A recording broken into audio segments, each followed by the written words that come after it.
we welcome you all. Thank you very much for your attention.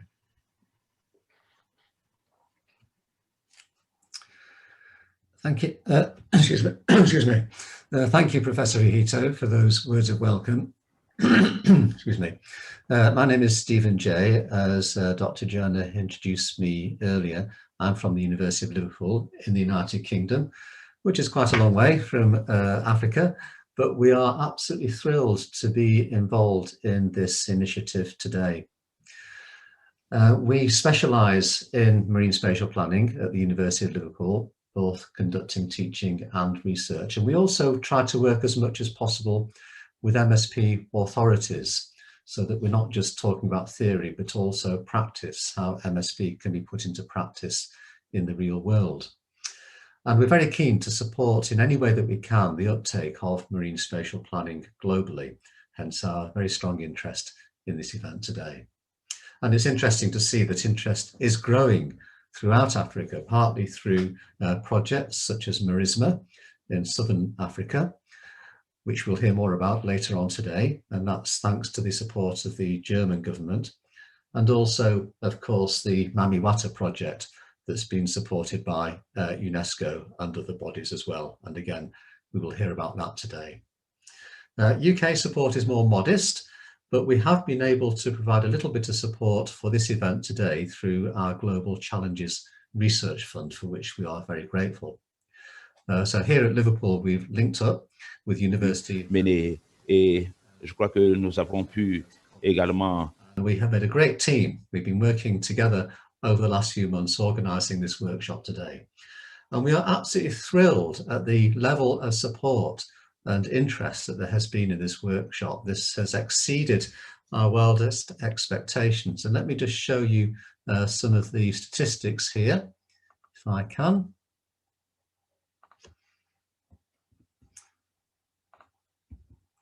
So we have more than 200 people registered, hopefully joining us today, and 13 speakers.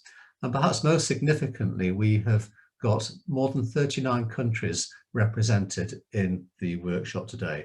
And most importantly, 22 African nations, as you can see on the map here, represented in one way or another. So this has exceeded our wildest expectations, and we are really so pleased about this. And to us, this shows that marine spatial planning is something which is rising up the policy agenda for many African nations. And we hope that today will help to support those initiatives. We have been focusing mainly on countries along the Atlantic coast of Africa. And this, of course, is to support the work of the Abidjan Convention. And we are very pleased indeed that we've had the support of the Secretariat of the Abidjan Convention in organising today, and we will hear from the Secretariat shortly. So we did invent this little phrase, Atlantic Africa, really meaning those countries that do have a coastline on the Atlantic Ocean. But as you can see, interest has actually spread further than that in today's event. So perhaps we should be talking more about a Pan-African MSP initiative here. And one of the things that we hope will come from today is the beginning perhaps of an African community that's interested in marine spatial planning and how to take it ahead. Scientists, policymakers and stakeholders, of course, who need to work together to make MSP a reality. And we hope that the workshop today will be a step in that direction. So on that note, I'll hand back to Alberta, please, to introduce our next speaker. Thank you. Thank you, Stephen and Professor Ihito, thank you so much for the welcome address. On this note, the event is officially open. The event is greatly supported nationally as well, and we have in our midst a representative from government to also give us a few words of welcome and support. But before I introduce the representative we have today, I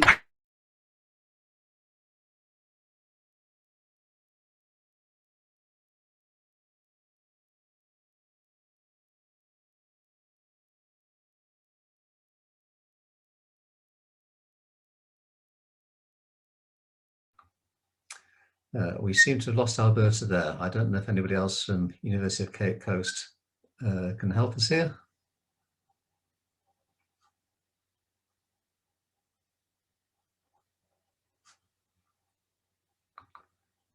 Or if indeed Mr. Rapasampong is ready to speak to us. Yes, I am. Okay, great. Please, please excuse us for not introducing you properly, Mr. Rapasampong. Perhaps you could do that kindly. Well, I would introduce myself. I'm Ebenezer Rapasampong, Deputy Executive Director, Ghana's Environmental Protection Agency. Thank you so much for the opportunity to be part of this very important initiative. On behalf of the government of Ghana, our Ministry of Environment, Science, Technology and Innovation, and the Environmental Protection Agency, I wish to welcome all the participants to this very important stakeholder engagement on key sustainable development issues for the marine spatial planning. We wish to express as a nation our gratitude to the organizers for the opportunity to be part of this initiative. We see it as an opportunity to share our experience and also to learn lessons from a wide range of experts, countries, and various participants to enrich whatever actions and initiatives that we are taking as a country. We recognize the increasing pressure of our various economic activities on our coastal and marine space, particularly in the African Atlantic region, and therefore the need for a more regional approach to the various issues that we are confronted with. That's why we are very excited that this workshop is being organized so that we work together as a group. Our governments have taken various initiatives and actions to manage the marine and coastal space. As a country, we are currently piloting a project on ecosystem-based approach to integrated marine and coastal environmental management in our western region, where we have a lot of oil and gas activities currently taking place. And this project promotes marine spatial planning as one of the key components. And we think that this workshop in this workshop, we have an opportunity to share. At the same time, the lessons and the experiences will enrich what we are currently doing. I wish to register the commitment of Ghana to the ideas, the objectives of this workshop and of this group in working together to promote sustainable management of our marine and coastal space.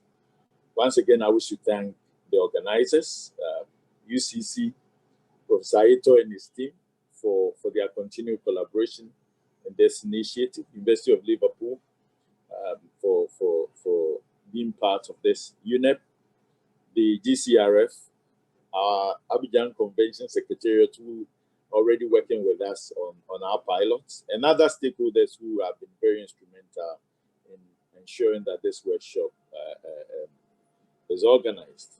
We look forward to a very fruitful discussion, and the outcomes we know that would actually make us better and establish a better network for us to collaborate to ensure that we manage our marine and coastal space.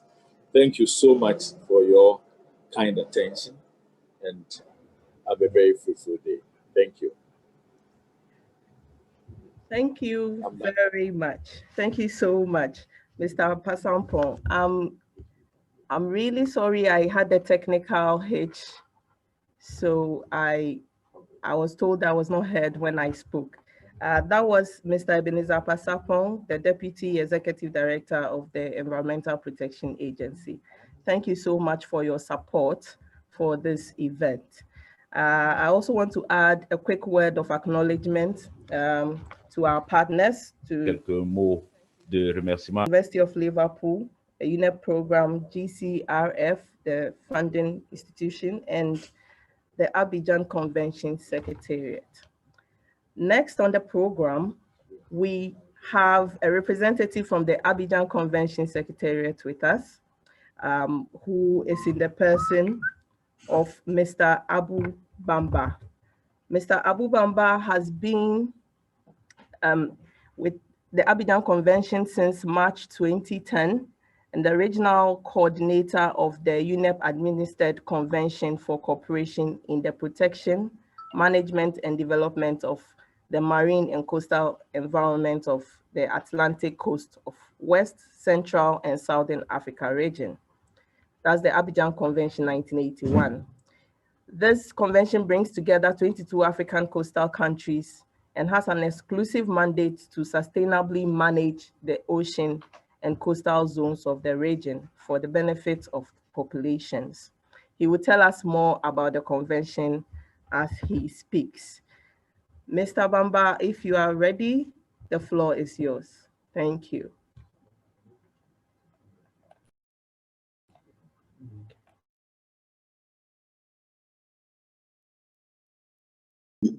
I've been given the authorization to mute myself. I was saying thank you very much, Alberta. I sent over to you a very brief of my bio. Maybe I need to complete like a little bit. I'm an economist by background, and an environmental economist, blue economist. Before joining the United Nations Environment Program, I was with the African Development Bank. Before the African Development Bank, I was the head of the Africa desk at the Ramsar Convention wetlands in Switzerland, and before that I was with the World Bank, etc., etc. So yes, let me deliver my remarks of this morning, and I would like to warn people that I'll be speaking in French this time around. So I don't know whether you can switch to the interpreters in French. So okay, fire it up, let's go. Professor Denis Haoto. Professor Denis Haoto from Cape Town University, Professor Stephen J. from Liverpool University, Professor Ebenezer, Deputy Director of the Ghanaian Environmental Protection Agency, dear Nito from UNESCO Africa. It's a great pleasure for me to take the floor today in the context of this workshop on the marine spatial planning. This is a very key issue for the social and economical development of our sub-region.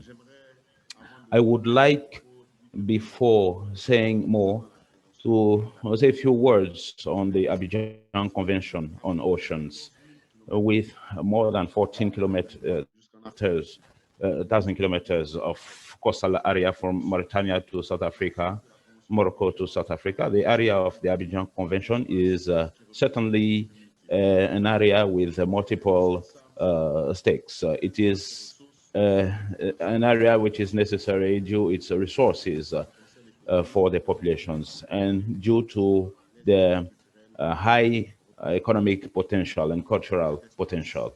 This area is for multiple use, and it is an area which is very important for the future of everyone. And it remains a challenge because we know that many sectors of activities, including protection of environment, fishing, fisheries, maritime and oil exploitation, exploitation of gas and minerals and renewables, as well as tourism, are sharing this area with limited resources. With this multiplication of actors in this maritime area, process has been established, including strategy and participation, like the spatial marine planning, which appears as something essential to coordinate and mitigate all the possible impacts by ensuring the protection of the coastal marine area in order to continue providing the populations with the services and benefit that they have right to. Yet the joint management of our oceans is a concept that we are making our best effort to implement for years through initiatives focused on the creation of protected marine areas or through the implementation of policies for ocean protection. This is the context in which the Abidjan Convention includes marine planning issues and the protocol for the management of coastal areas. Since 2016, the countries of the Bengal stream have been developing initiatives on the protection of maritime areas with a conclusion in South Africa by the establishment of marine planning policies. So we have been encouraging this initiative in our region through the Mamiwata project and the capacity building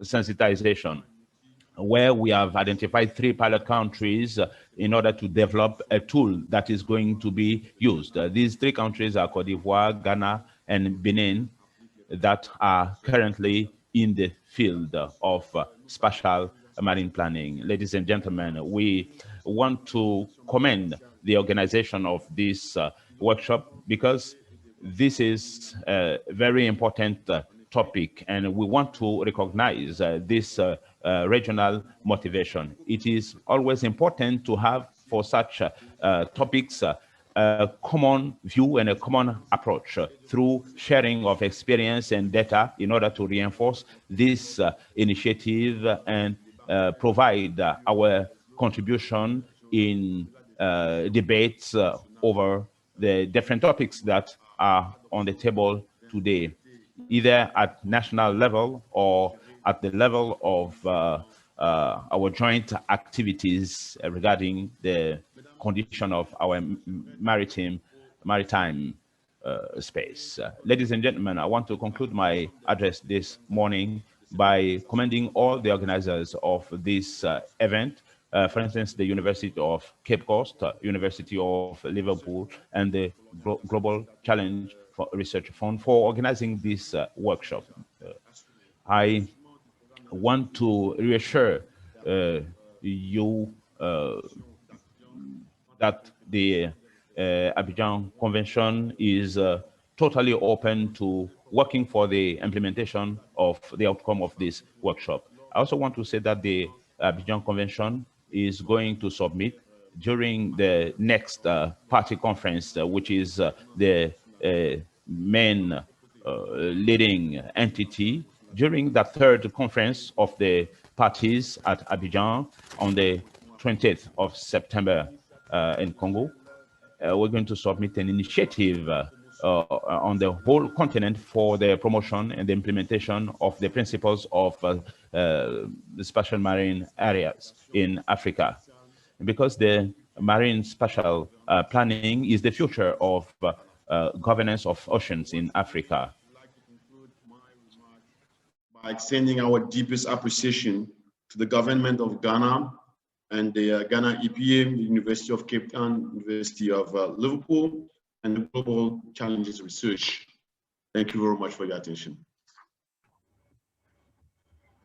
Thank you so much, Mr. Baba. Thank you for giving us a gist of the great work the Abidjan Convention Secretariat is doing in relation with marine spatial planning in the continent. Thank you. I want to quickly acknowledge the presence of Mr. Abdoulaye Benabou. I'm sorry if I murdered the name. Mr. Benabou is the General Secretary of ATLAFCO. That's the Fisheries Ministerial Conference of countries bordering the Atlantic Ocean. He's here with us this morning. We are grateful for your presence with us, sir. And also with all those who are with us this morning from various organizations and institutions. We appreciate your presence with us today. I am curious to know what the importance of marine spatial planning is for Africa. I believe a number of you are also. We have someone to do that for us, to introduce us to the importance of marine spatial planning, and he's in the person of Mr. Mika Odido. Mr. Odido coordinates the programs of the Intergovernmental Oceanographic Commission of UNESCO in Africa and the adjacent island states. He has a background in physical oceanography, and he's based at the UNESCO Regional Office in Nairobi, Kenya. Mr. Odido, if you are ready, the floor is yours. Thank you. Thank you very much, Alberta, and thank you all for inviting me to participate in this workshop, which is really covering a topic that is important for us at the Intergovernmental Oceanography Commission of UNESCO. I'd like to apologize for joining a bit late. We are currently celebrating the Africa Week at UNESCO, and the theme is Oceans for Peace and Sustainable Development. I'd like to encourage any of you who is interested to join, because the Africa Week continues on up to Friday. So it's a mix of sessions on ocean science and sessions on culture, exhibiting culture from different parts of the continent. Yesterday we had West Africa, today is focusing on East Africa. So if you get time, I'll share the links so that you can join. And I may disappear a bit in the course of the day, but I'll get back before the end of the session. So back to the importance of marine spatial planning for Africa. I've structured my presentation to, first of all, tell you a little bit about UNESCO, and then highlight some of the reasons why marine spatial planning is important, what we at UNESCO do in marine spatial planning. And I'll then have some slides to highlight the UN Decade for Ocean Science for Sustainable Development, which I feel is really an important opportunity for us in the ocean sciences to be able to transform our understanding of the oceans and ensure that our societies benefit better from the oceans. So first of all, what is UNESCO? UNESCO is the United Nations Educational, Scientific, and Cultural Organizations. It was established to contribute to the building of peace, the eradication of poverty, and sustainable development and intercultural dialogue through education, through the sciences, culture, communication, and information. It's the very first specialized agency of the UN to be established after the Second World War in 1945. The reason being that the leaders at that time felt that the world should never go to a similar war again. And the ideas, since the ideas for war start in the minds of men and women, it is in the minds of men and women that the protections against ideas for war should be built. And that can be done best through one, education, because an educated society. Il faut commencer à traiter. Before going to war. Science, because science and technology provide the opportunity to improve the livelihoods of people. And once people are comfortable, they are less likely to go to war. Culture, because many wars come about because of lack of understanding between cultures. The same with communication and information. Without communication, without information, people have less understanding of each other. The science program of UNESCO has 5 main thematic areas: freshwater, people and nature, oceans, basic and engineering sciences, coastal regions, and small islands. The Oceanography Commission of UNESCO covers the sector on oceans and aims to build knowledge and capacity for sustainable management of oceans. We have now 150 member states. Our programs focus on building scientific knowledge, applying the knowledge for society benefit, and improving governance. We have 4 regional sub-commissions for the Caribbean, for the Western Pacific, and for Africa and the adjacent island states. The one for Africa is the youngest of a sub-commission, established only in 2011. And really as one of the mechanism for ensuring that UNESCO's priority on Africa is implemented. why is marine spatial planning for Africa, and what has been the role of IOC of UNESCO in supporting marine spatial planning in the region? And secondly, what is the UN decade for ocean science, and how can we contribute to its implementation? Those are the two questions that I'm going to try and address in my presentation. First of all, the importance of oceans. The African Union has adopted its Agenda 2063, which provides the African vision for an integrated, prosperous, and peaceful Africa, driven by its own citizens and representing a dynamic force in the international scene. The agenda has 7 aspirations. The first aspiration is on, the first aspiration focuses on a prosperous Africa based on inclusive growth and sustainable development. Within this aspiration, the agenda recognizes that Africa's blue economy shall be a major contributor to the continental transformation and growth, advancing knowledge on marine aquatic biotechnology, the growth of an African-wide shipping industry, the development of oceans, rivers, and lake transport and fishing, and the exploitation and beneficiation from deep sea mineral and other resources. In addition to the Agenda 2063, the African Union has also adopted an integrated maritime strategy, which provides a roadmap on how we can foster increased wealth creation from Africa's oceans and seas by developing a sustainable, thriving blue economy in a secure and environmentally sustainable manner. The aims 2050 specifically identify marine spatial planning as one of the key elements.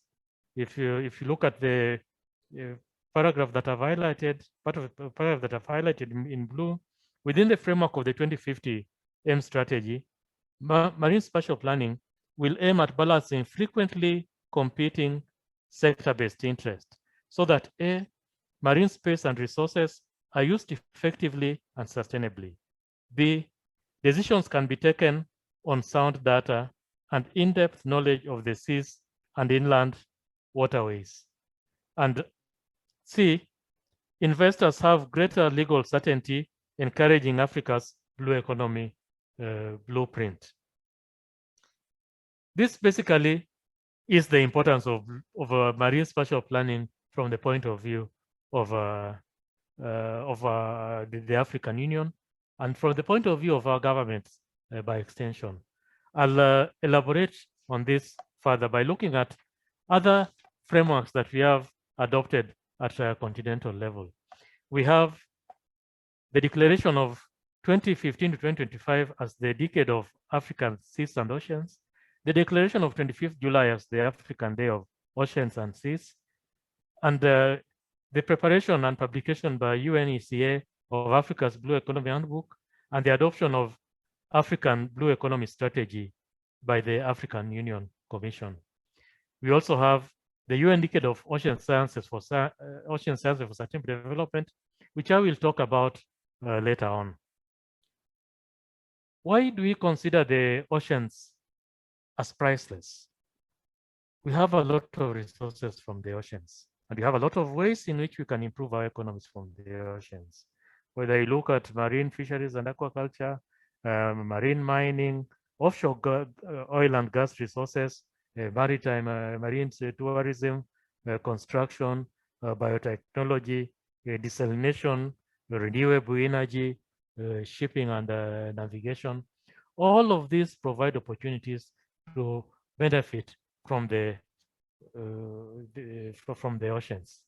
However, if we do not manage our benefits from the ocean well, we stand the danger of impacting the oceans irreversibly. The oceans are getting hotter. They are getting sour. They are getting breathless. We are adding too much CO2 into the oceans and increasing their acidity. Because of the global warming, the temperatures in the oceans are increasing, and this causes things like impacts on the life in the ocean. We are dumping more trash in the oceans. For many of us, once you throw it in the ocean, you don't see it, it's gone. Unfortunately, that's not the case. It affects the marine ecosystems. We are harvesting the fish from the oceans as if there is no tomorrow. All these are issues that we need to address, and marine spatial planning provides one of the tools for addressing this by enhancing the compatibility between development and conservation, by providing increasing public awareness and training, by achieving sustainable management towards sustainable growth, improving institutional collaboration, empowering all stakeholders, and protecting spatial coastal and marine ecosystem, landscapes, and cultural heritage. IOC has developed a 10-step approach to marine spatial planning, which provides the major steps which you go through, including establishing the authority to do the planning, obtaining financial support, organizing the process, ensuring stakeholder participation, defining future scenarios, which you can then use to control what you do now and ensure that we do not have the environment desiccated. However, if you are going to do such planning, you need capacity. And one of our biggest concern is capacity available for ocean issues in Africa. The IOC prepares a global ocean science report, which provides us information on progress in developing ocean sciences in the region.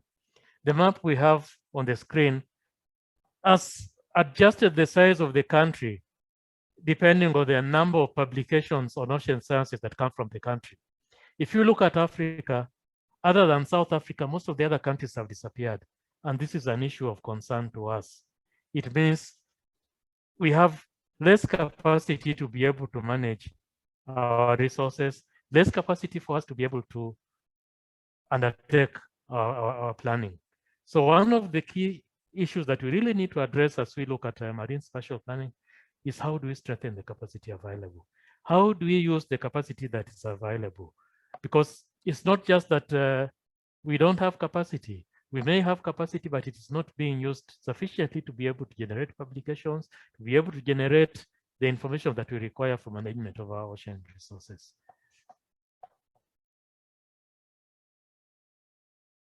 Sorry.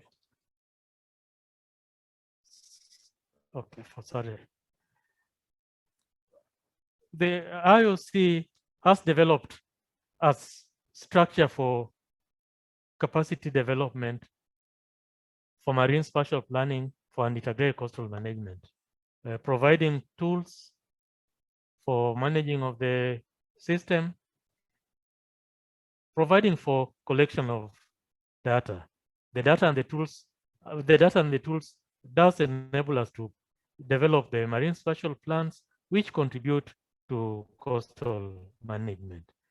The IOC has also organized several forums in the region to support marine spatial planning.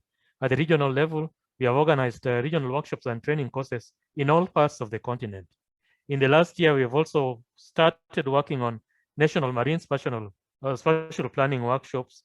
We've done this in Cameroon, Cape Verde, Gabon, Ghana, Kenya, Madagascar, Mauritius, Morocco, Mozambique, and Tanzania in the last year. This year, we are going to focus on gender and poverty perspectives in some of the countries that have already begun working on the marine spatial plans. We will be particularly focusing on Kenya, Madagascar, and Tanzania. And we also intend to continue the national consultation in marine spatial planning in some of the countries that we have not yet covered so far. So I'll now turn to the UN Decade for Ocean Science for Sustainable Development, which runs from 2021 to 2030. The aim of the UN Decade of Ocean Sciences is to try and ensure that we get breakthrough solutions for some of the major issues that we have affecting the oceans. For example, mapping. Up to now, the ocean is less mapped than the Earth's surface, than the moon. If you look at the mapping of the oceans, only 20% of the world's ocean floor has been mapped to high resolution.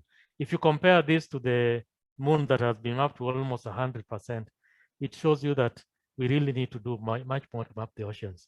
And incidentally, 2 years ago, when we began preparing the proposal for the ocean, only 7% of the ocean floor had been mapped to greater resolution. So it shows you how much progress we can be able to make if we focus our minds on an issue. The other issues we need to look at are ocean observing system, ecosystem knowledge. It's estimated that almost 1 million species in the ocean have not yet been identified. Data and information management, multi-hazard warning system. We still suffer a lot from hazards that we can't predict and can't be able to prepare for them so that they impact less on us. Capacity development, I've already talked about ocean literacy.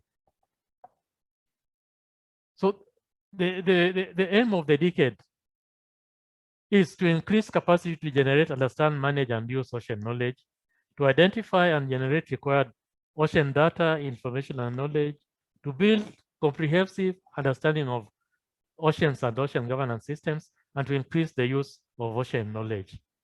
The aim is to involve all stakeholders, science community, policymakers, private sector, foundations, the public, in developing the interventions that we will have during the decade. The vision is to have the science we need for the ocean we want, to have transformative ocean science solutions for sustainable development, connecting people and our oceans. We've identified 7 outcomes for the decade, which if we achieve, we'll have got the ocean we want. Yes? I'm sorry to interrupt. Kindly round up for us on this session. Thank you. Okay. Yeah, so I've shared the presentation. So I'll just go to what we have done. There's been a call for intervention actions for the oceans. And more important, we are planning a regional launch of the decade in December for Africa and the adjacent island states. And I hope that you people will be able to participate. Thank you. Thank you so much, Mr. Dido. In fact, I was enjoying the presentation so much, I nearly forgot I was timing you. That was a very good one. Thank you. And I think I personally recommend further interactions like this with the IOC to learn more about what you are doing. This is very interesting. Thank you very much. At this point, we'll make room for just a question if there is, just one. If there is, type it in the chat. Yes. So I'm just giving a few seconds.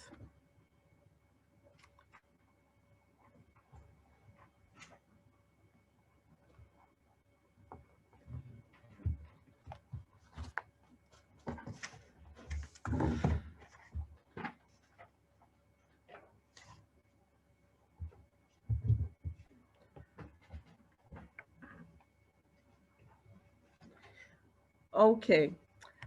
Mr. Dido, there's one question that is asking, what is the key activity to do with the UN Decade of Ocean for Sustainable Development? What is the key activity planned out for the UN Decade for Ocean and Sustainable Development?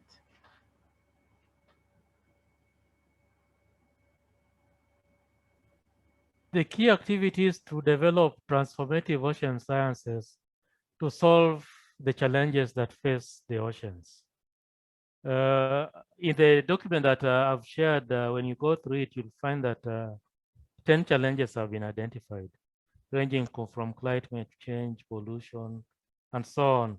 So the key activity will be to develop transformative science that will enable us address the key challenges that face the oceans. Great. Thank you very much. So we draw the curtains on session 1 here. We would take a short break for 5 minutes. Stretch out your legs. If you need to use the bathroom quickly, you can do so. We'll come back in 5 minutes and we would proceed with session 2. Thank you very much. Please do not leave the meeting room. It's a break. We'll come back and continue. Thank you. So for session 2, I'll quickly give an overview of what we will be discussing in session 2. Session 2 is going to give us an overview of marine spatial planning experiences in the Atlantic, Africa. And we would have Dr. Donatus Angnuring from the University of Cape Coast as well, moderating that session. We'll be discussing the Mami Water pilot project from both Ghana and Cote d'Ivoire's experiences. Then we would also discuss the development of marine spatial planning in South Africa, and then marine spatial planning and conservation. So that is for session 2. See you shortly. Thank you.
Hello, everyone.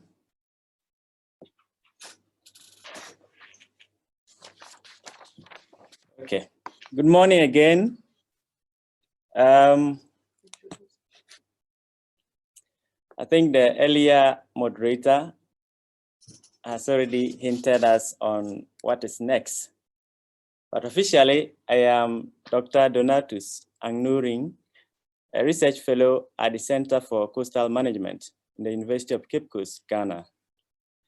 I'm interested in the application of shore-based remote sensing to study coastal dynamics. So for this second session, we shall be listening to presentations on MSP experiences in the Atlantic Africa to help us make informed and coordinated decisions about how to use marine resources sustainably. So our first presenter will be on Mami Water pilot project that was implemented along the western coast of Ghana. And our presenter will be Ms. Peace Jejom Bekokove. Peace is a principal program officer in the Natural Resources Department of the Environmental Protection Agency, Ghana. She is the focal person for the marine management in West Africa through application pilot project in Ghana. Please, if you are ready, you have the floor. Thank you so much. Hello, everyone. Thank you, Donatus. I'm ready when you are. Please go ahead and give us your presentation. So my presentation is titled Ecosystem-Based Approach to Marine and Coastal Environment Management in Ghana. It's a pilot project under the Marine Management in West Africa through application pilot project, shortly known as Mami Water Pilot Project. And my presentation will give you an overview of the the pilot project in Ghana, and then give you a little progress on how marine spatial planning is being piloted in Ghana. Next slide, please.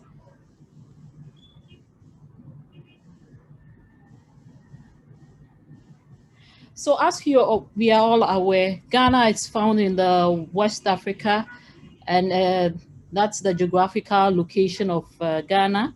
The red arrow is giving you a pictorial view of where you can find Ghana. It has a total landmass of area of 238,533 kilometers square, with a very long coastline of about 550 kilometers, with a continental shelf area covering 23,700 kilometers square, and an EE zone of 110,000 kilometers square. The population of Ghana, as estimated by the Ghana Statistical Service, it's over 30 million. Next slide, please. And I have to say that around this 550 kilometer stretch of coastline are estuaries, lagoons, rocky shores, sandy shores, and a lot of other resources that others depend on for their livelihood, either directly or indirectly. And as earlier presentations have already illustrated, once there is a common resource being used by various stakeholders, there is bound to be a little conflict or a little challenge with the use of the resources. So from our point of view in Ghana, the first picture shows just to illustrate some of the conflicts that we are battling with in our marine and coastal environment in Ghana. Notably among them is conflict over fishing grounds between the artisanal fishermen and then the oil exploration companies over the use of the same resource, whilst one is interested in harvesting fish, another one is interested in harvesting or mining oil, if I should rightly say so. For mining activities, we all know that the coastal zone has a land-based side and a water-based side. Actions that are taken in the on land eventually affect those that are downstream. For some years now, there have been illegal mining activities going on upstream in some of our communities. And their actions have resulted in the pollution of some of our major water bodies. And the picture up there shows the Ankobra River. This was taken last year in June, showing how the devastating effect of how illegal mining activities have degraded our water resources. The next one also shows effects of improper disposal of land waste, especially plastic waste, and them finding their way into our marine environment and eventually being ingested by organisms in the marine environment. So for this slide is showing a dolphin that beached in the western region, and after a necropsy was carried out by a team of experts, it was discovered that there was plastic in the stomach gut or the stomach cavity of the dolphin, which is showing us that the improper disposal of plastics upstream ends up in the sea, and these are some of the effects. Also, we have another picture showing entanglement of another pilot dolphin, which beached in Winneba, and it showed on the pentacle a rope tied from it, which supposedly is from a fishing net. Next slide. So in Ghana, the pilot project under the Mami Water Project, as I've already said, is the ecosystem-based approach to marine and coastal environment management in Ghana. Has its project objective is to provide a spatial framework for an integrated use of marine resources to support economic growth. Under this project, there are 3 components. The first one is to identify and describe ecological and/or biological significant areas within the planned area.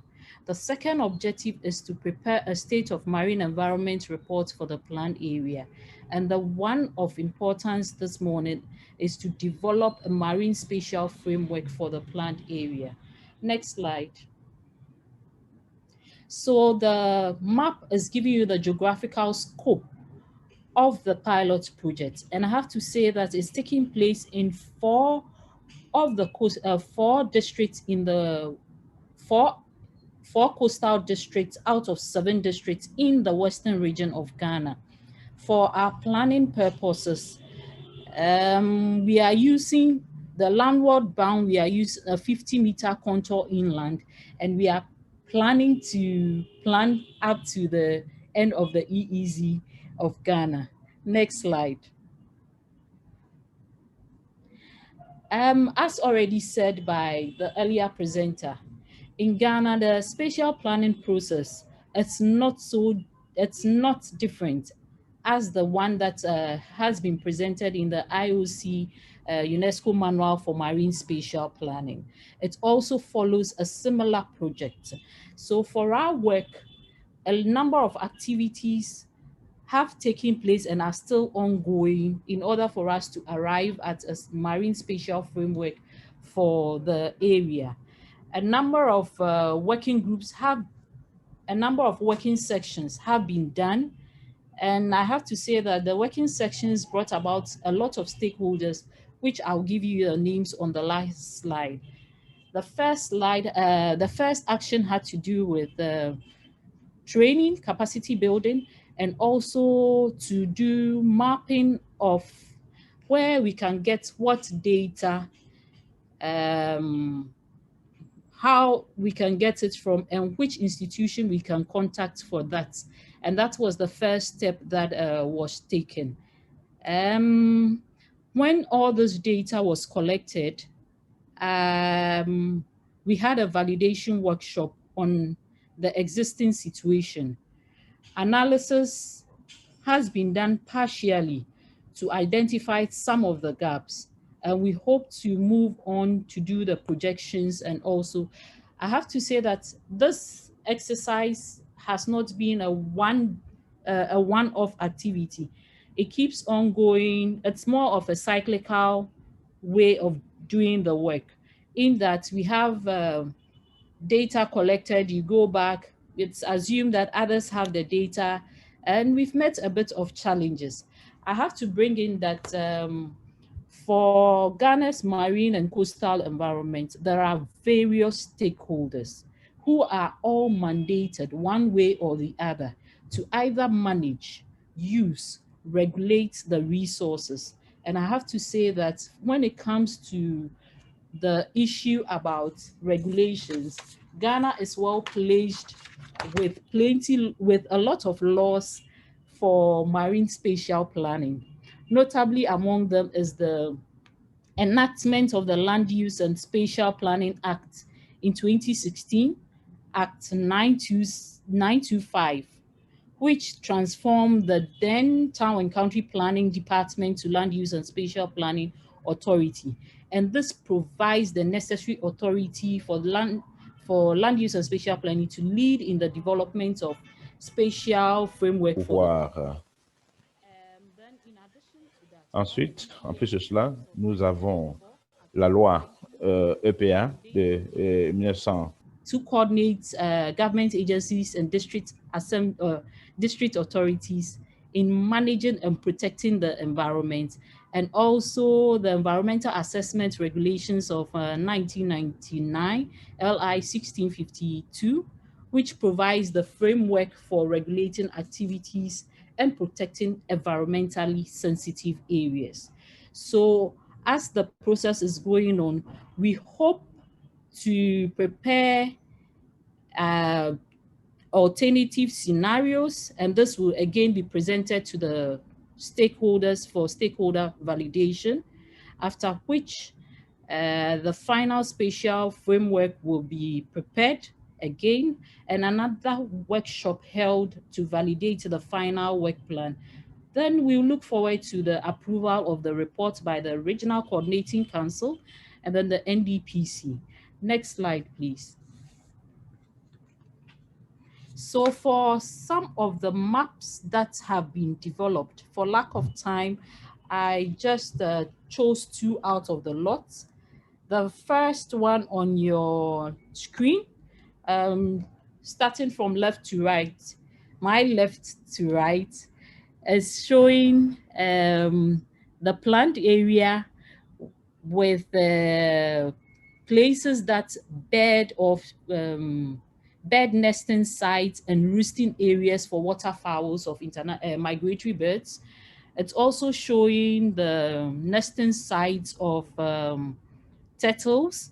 We also have locations of mangroves within the steady area or plant area showing, and then a number of water bodies, including lagoons, showing as well. The next map is illustrating the various fish landing sites that are found within the plant area vis-a-vis the use of the resources as well. Next slide. Et également l'utilisation qui est faite des. I conclude by saying that it is crucial to ensure that Ghana's coastal and marine spatial planning is effective and sustainable. Involvement of all stakeholders from the beginning is vital. Efforts must be put in place to utilize national technical persons or experts as much as possible to build on existing knowledge, achievements, or of relevant stakeholder sector institutions. It is necessary to provide the requisite resources and motivation to prepare the plan by developing internal capacities to sustain the marine spatial plan.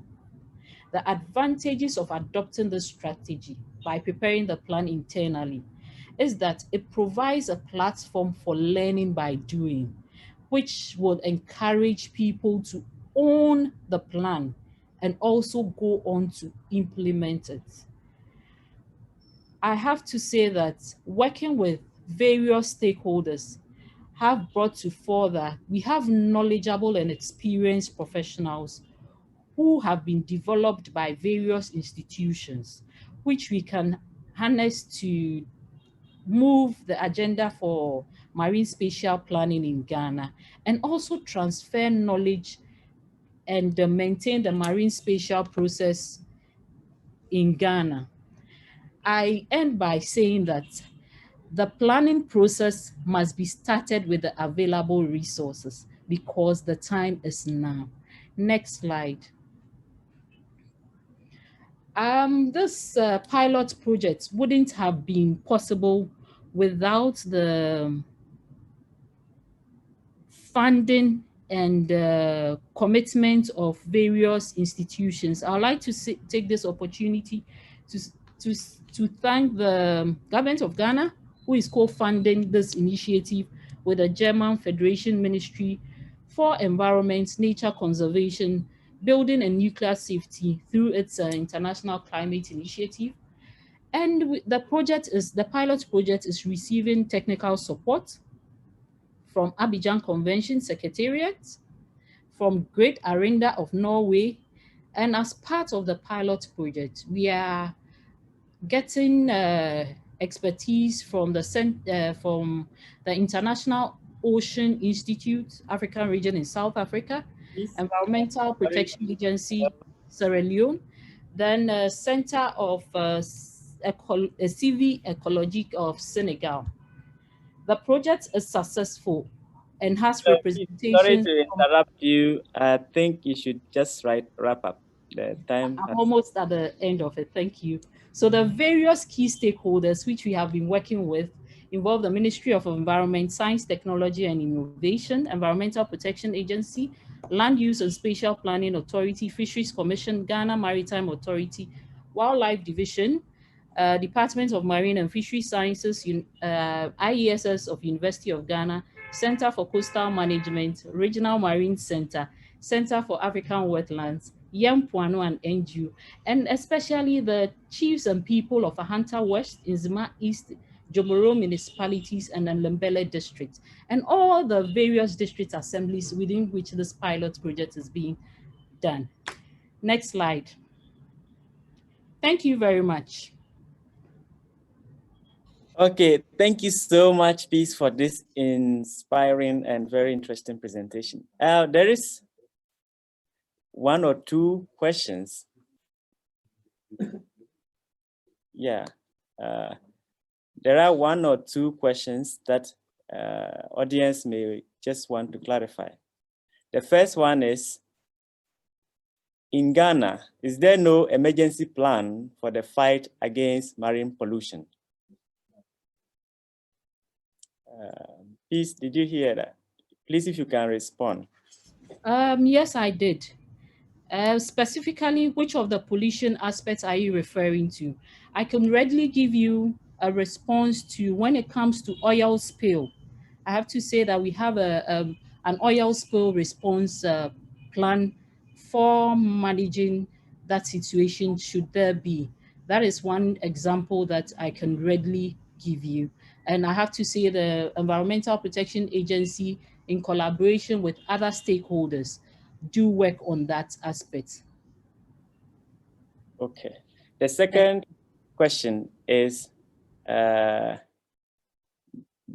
person said he or she didn't see anything on the ecosystem-based approach in your presentation.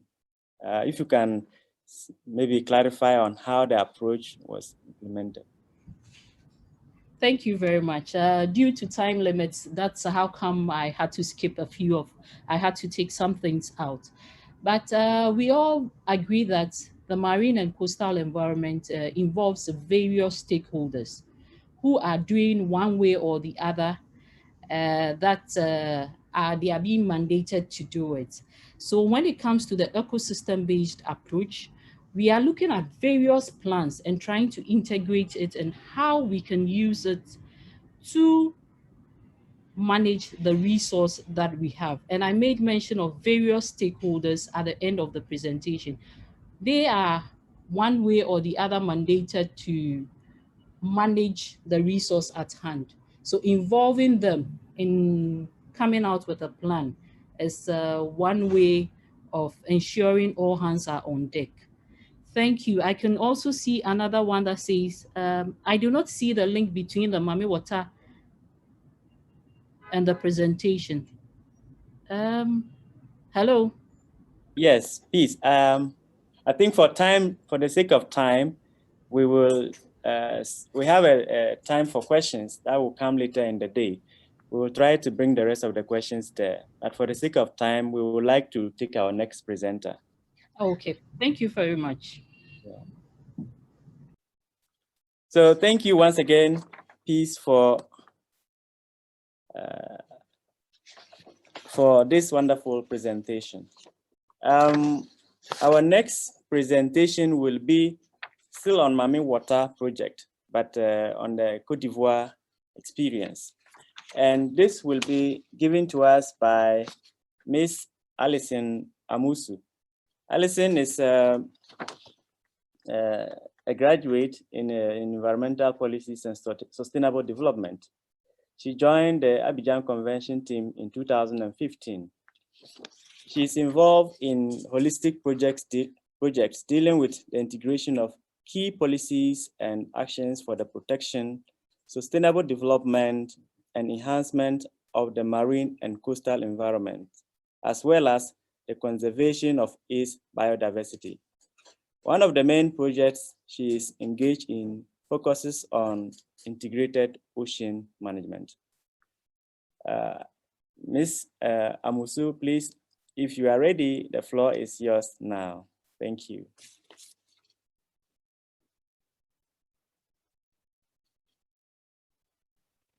Bonjour, merci beaucoup. Je suis prête. Est-ce qu'il est possible de charger la présentation, s'il vous plaît? Okay. Possible to share the presentation, please. Merci beaucoup. Thank you. My name is Alison Amusu. I am project coordinator at the Secretariat of the Abidjan Convention. And first of all, I would like to thank you for this opportunity that I have to share on the Mami Water project, on the management. But wait, so some people joined late. I would like to indicate that if you don't understand English or if you want to change a language, there is a globe icon or button at the bottom of the screen. It's having an inscription interpretation. Click on it and choose your language of preference, and then you can be with us. Thank you. And continue to leave your questions too in the chat option. Thank you. Bye. Alison, sorry to interrupt. Come again. Take over. Non, pas de problème. Merci beaucoup. It's okay. Thank you very much. Now I'm going to present to you the Mami Water project on the integrated management of oceans. I think this presentation might help clarify the previous question that was raised between the link between the presentation on Mami Water made by Peace and the Mami Water project. Next slide, please. The objective of the project is the improvement and the conservation of the coastal and marine ecosystem. We also want to achieve sustainable management of resources and sound use of the systemic resources by including the sustainable management of the oceans according to the Abidjan Convention. Our project is implemented by two entities. First of all, the Abidjan Convention that I'm working for, which provides a general legal framework for all these activities in West, Central, and Southern Africa. based on its protocol on the integrated management of coastal areas as presented by Mr. Abu Bamba, the Executive Secretary.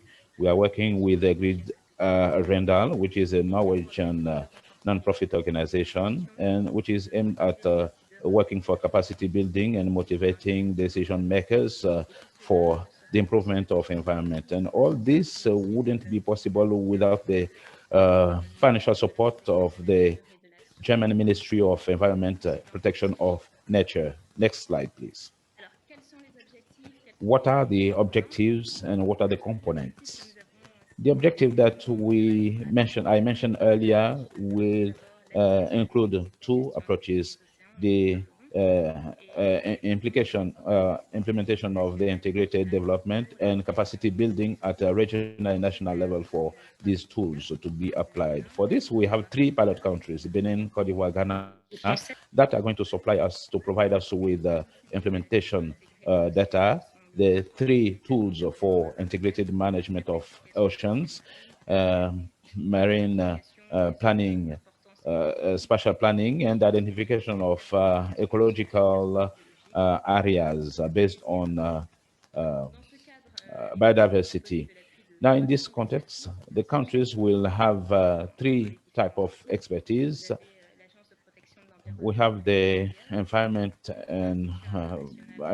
protection entity of Sierra Leone and the IOSA and the Ecological Flow Monitoring Center of Dakar. All these objectives will be important in our project, and we have also one that is also important, which is about the development of a regional policy for the integrated management of oceans by the Convention of Abidjan, and we present that at upcoming COP26. Now let me present to you how each of these tools interact. First of all, you have the different areas of expertise that will contribute to national and regional development. We have the Center of Ecological Monitoring, which will bring its support for the marine spatial planning in the Francophone countries, and also issue a report on the situation of the marine environment. We have the IOSA in the Anglophone countries and the Sierra Leonean Agency for Environmental Protection.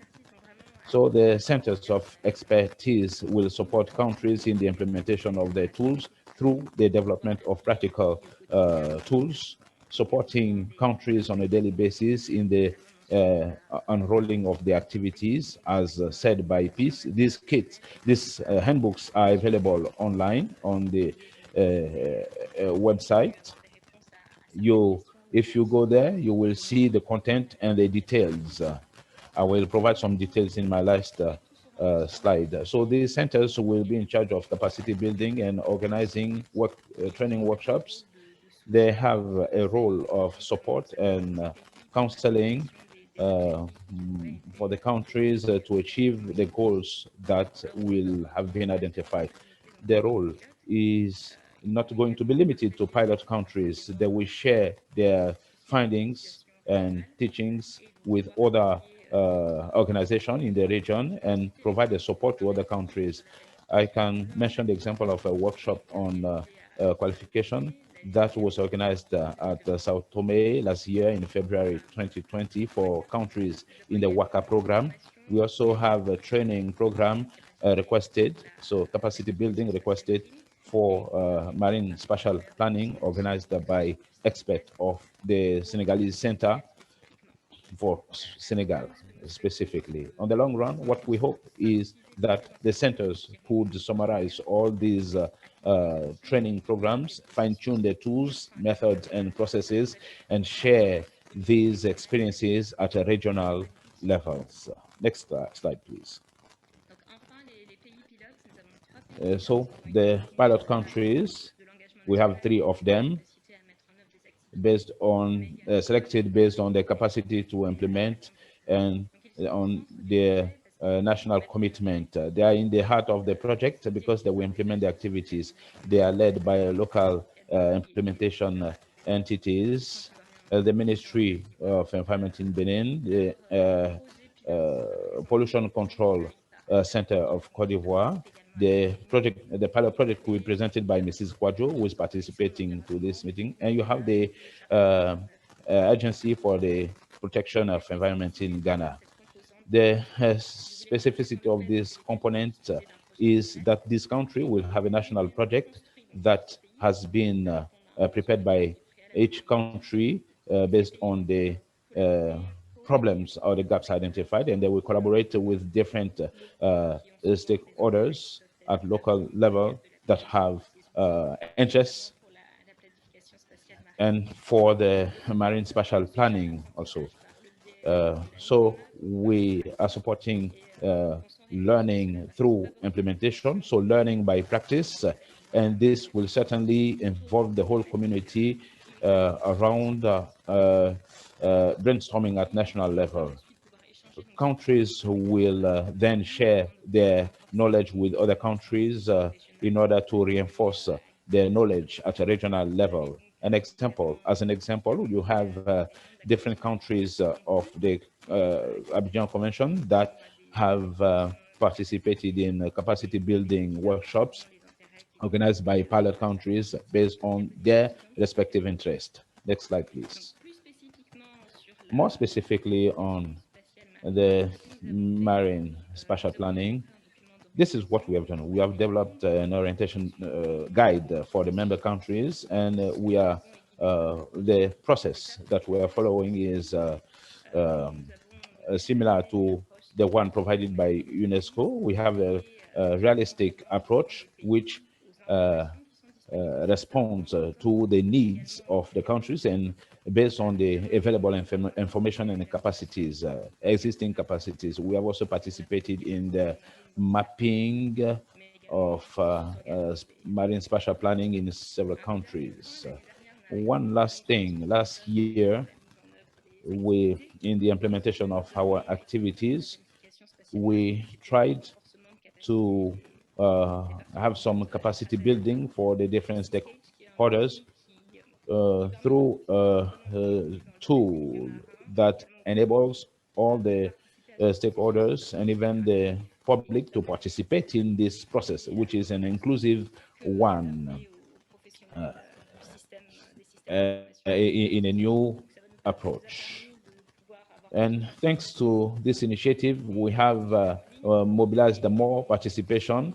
We have created online questionnaires, and we intend to continue using this tool. Next slide, please. So in a nutshell, that was a presentation of the Mami Water project. We still have a few months to go before termination of the project. I really want to say thank you to all of you for your attention, and thank you to all the persons I see connected and who are working with us on a daily basis for this project. Thank you. Thank you so much, Alison. Thank you. It was very nice to hear these words or these things from Abidjan or Cote d'Ivoire. Let me see if there are questions.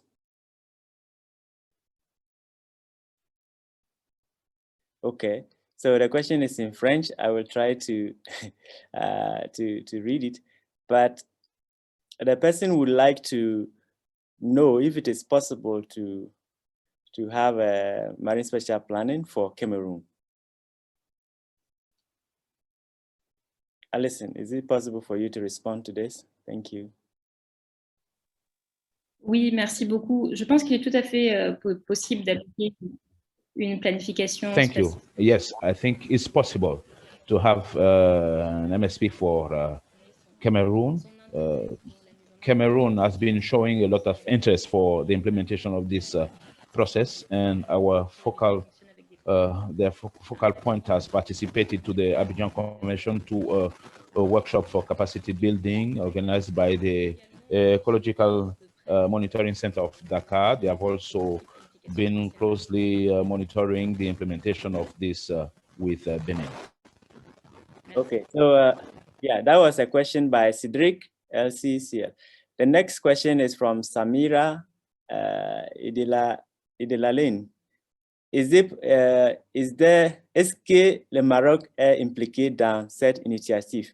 So in French. Alors, merci beaucoup. Donc, j'ai lu la question de Samira et j'ai bien compris la précision. Alors, donc, Thank you. I read the question and I understand it.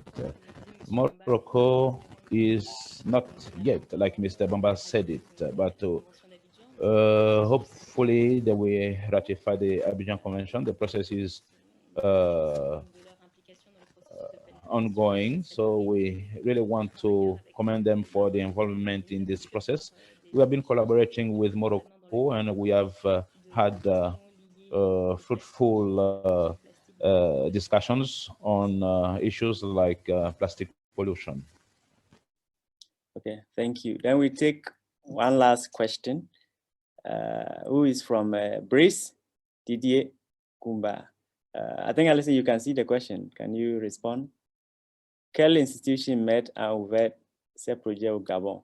Alors, je vais procéder. Donc, j'ai une question qui est... Well, I have one question from Sheikh Adaline. Is it the one you mentioned? Je ne sais pas si c'est celle-ci. Est-ce que vous voulez que je lise la question de Sheikh? Do you want me to read Sheikh's question? How are the pilot countries involved? Bon, j'ai pas eu de précision. Donc, les pays pilotes, comment est-ce qu'ils sont impliqués? J'imagine que la Well, sera partagée. I think the presentation will be shared. They are involved by implementing these tools that are developed, and the entities within the project also participate by sharing the experience and in the implementation. I think there's still questions. Maybe I don't have time to answer to all the questions now, and hopefully when we come to Q&A, I will come back to these questions. Thank you. Exactly. Thank you so much. Thank you so much, Alison.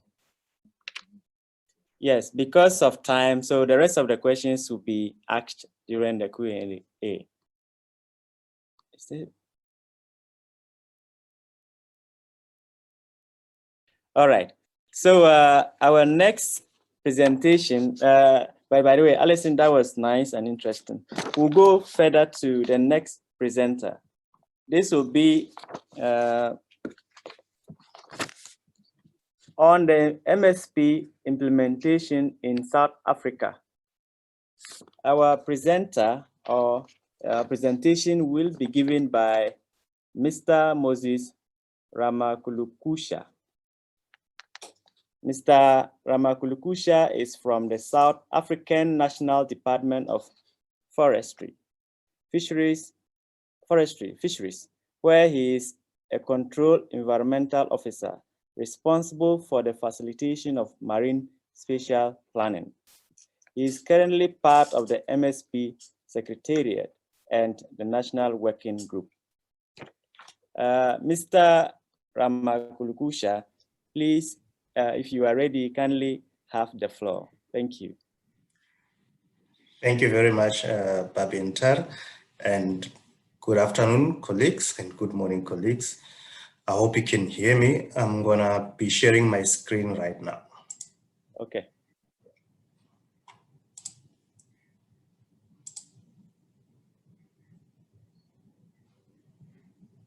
Okay, please let me know when you see this, the presentation.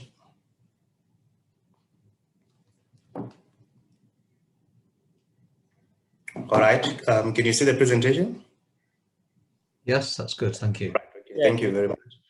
All right, as introduced, my name is Moses Ramakulukusha. I'm from the National Department of Forestry, Fisheries and the Environment. I'm based in Cape Town, South Africa.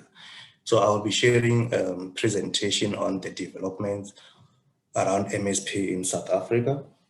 It's going to be a very short presentation. So I'm gonna go straight to the outline of my presentation. So firstly, I'll just give an overview of the way South Africa is located and its exclusive economic zone. And then I'll go and focus on the process, the MSP process, what has happened since we started up to where we are now. And I'll touch a bit on the institutional arrangements and then finish with what is going to happen from now going into the future. So as a start, this is where South Africa is located in the African continent. The dark blue shows the extent of the exclusive economic zone. We are talking about a coastline on the mainland, which is over 3,000 kilometers. And on the west coast of Africa, we border with Namibia. And on the east, we border with Mozambique. So South Africa, other than the mainland, also have some few islands that are called the Prince Edward Islands. So the dark blue that you see at the bottom is the location of those two islands, and the light of the people. Hello, Moses. Hello, Moses. Can you blow up the screen? We cannot see this. The slides are quite small. Okay, yes. So need to. Okay, can you? Is it better now? No, it's the same. Let me see. Yeah. It's good now. Okay, that's fine. Thank you. So I was still explaining the Prince Edward Islands, which you see at the bottom of the screen, surrounded by a light purple color there. That shows the extended continental shelf claim. So we are in the process of having the extended, the continental shelf claim extended. So that is the picture of where MSP is going to be rolled in South Africa at the moment. So in a simple way, we understand that there are many users in the oceans across different sectors. For example, tourism, mining, fisheries, aquaculture, and the Navy. And with that understanding, we understand MSP as a process that determines where and when marine resources can be utilized, and most importantly, by who. So that is how we approach MSP in South Africa, and the legal definition coming from the framework defines MSP as the governance process of collaboratively assessing and managing the spatial and temporal distribution of human activities to achieve economic, social, and ecological objectives. So I am currently attached to the department that is responsible for the development of marine spatial planning in South Africa, the department that was introduced. And together in that capacity, we collaborate with all the authorities that have a mandate in the South African marine environment to facilitate the MSP process. So MSP is a strategic objective of Operation Pakisa Oceans Economy. This is an initiative which was launched in 2014 to fast track the growing of the oceans economy. So under that initiative, we have four main goals for MSP. The first one is to support the unlocking of the ocean economy. The second one is to enable society to engage with the ocean. Third one is to ensure a healthy marine ecosystem. So with the growing oceans economy, we also want to approach MSP with an ecosystem-based approach. And lastly, to promote good ocean governance. So what you see on the right is just some few sectors that are participating in the process. There are also other sectors that are not shown on the screen. So MSP is being rolled out in a manner that is not going to replace the single sector management that currently exists at the moment, but rather to bring those sectors together so that they can continue to manage the different activities that they manage with an understanding of the implications of one sector on the other. So the aim of MSP is to bring all these sectors together under one roof. So the major output from this process, what we aim to achieve is to have a comprehensive sustainable development plan that is going to guide when and where uses will have to occur in the ocean space. So also what we also value in the development of MSP in South Africa is that the ocean is one of our greatest assets that needs to be managed well in order to maintain a healthy ocean, because without a healthy ocean, all the different sectors that are in the ocean will collapse. We also want to increase coordination and integration between sectors to bring them together, to minimize conflicts, and also to improve the working relationships. We also want to provide planning security for public and private sector investment. With MSP, we hope that we should be able to attract investors in the ocean economy. And lastly, to contribute to greater food security, which I believe is the most important of all. So in the end, MSP will provide the spatial foundation for all these different sectors to build a sustainable ocean economy. So this is just to show you in a detailed view the areas where MSP is being planned to roll out in South Africa. So if you check from the west, you have the south, the east, and the Prince Edward Islands.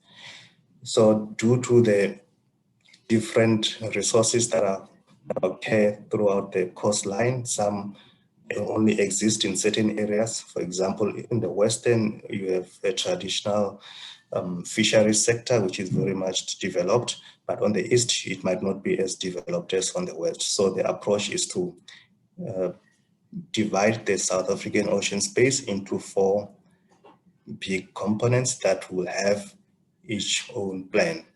So the current map that you see is based on the information that we have at the moment. So when we start planning, we might have to adjust the boundaries. So these are not fixed boundaries. They will change with new information. So coming into the institutional arrangements, we get our mandate to roll out MSP from the MSP Act, which was signed by the president to come into effect earlier, I think it was in April this year. But the Act itself was gazetted in 2018, and it's called Act number 16 of 2018. So just to summarize some of the key objectives coming from this Act, the first one is to provide a framework for marine spatial planning in South Africa. This framework is supposed to provide a high-level direction of how MSP should be undertaken. And the second one, which we are going to be focusing on for the next coming number of years, is to provide for the development of the marine spatial plans. So the 4 planning areas I showed in the previous maps, those are the areas which are going to be developed for marine spatial plan. And the last one is to provide for the institutional arrangements for the implementation of MSP, because without a clear institutional arrangement, it will be difficult to implement MSP. So continuing on the institutional arrangements, we at this stage have a committee that is called the National Working Group. This is a committee responsible for the development of area plans. Donc, les différentes entités, nous avons à la base le groupe de travail sur la planification marine, supervisé par le directeur. They will have to be approved by these 2 committees. So the National Working Group at this stage is only composed of national departments, but there's a very close relationship with the provincial departments and municipalities so that they can influence the process. And we also have different task teams that are also assisting in the development of MSP. So in terms of where we are at the moment, what you see on the left of the screen there is all the different tools that we need to start the process or the planning process. We have the Act, we have the framework, and the National Data Information Report, which provide baseline information, as well as a digital tool that will show the different maps that are going to be part of this process. And the round red circle that you see shows where we are at the moment. We are about to start with the planning of the first marine area plan, and these plans will be developed one at a time so that we can learn from the lessons gained from the previous plan. So we'll start with the first plan, and we should start this, I think, the beginning of the next financial year, which will be next year. So this is just to show you a picture of the national and National Data and Information Report, which provides a baseline and will be our point of departure for approaching planning. This is going to be published sometime now or in the next 2 or 3 months. And also to touch also on the land-sea interface, this is... Hello. Hello? Yes, please kindly try to wrap up for us. Your time is up. All right, okay, I'll finish now. So this is just to show that we are going to also align marine spatial planning with terrestrial planning so that there's alignment between the two plans. And this is just a summary of what has happened since 2014 up to where we are now. We are currently focusing on the development of sector plans. So sectors will need to develop sector plans with priorities that they will take into the planning phase, which will start sometime next year. And also lastly, just to share, we are currently finalizing the website. This is the website name that is reflected there on the screen. And we also have the OSIMS viewer, which will show the maps that will be part of this process.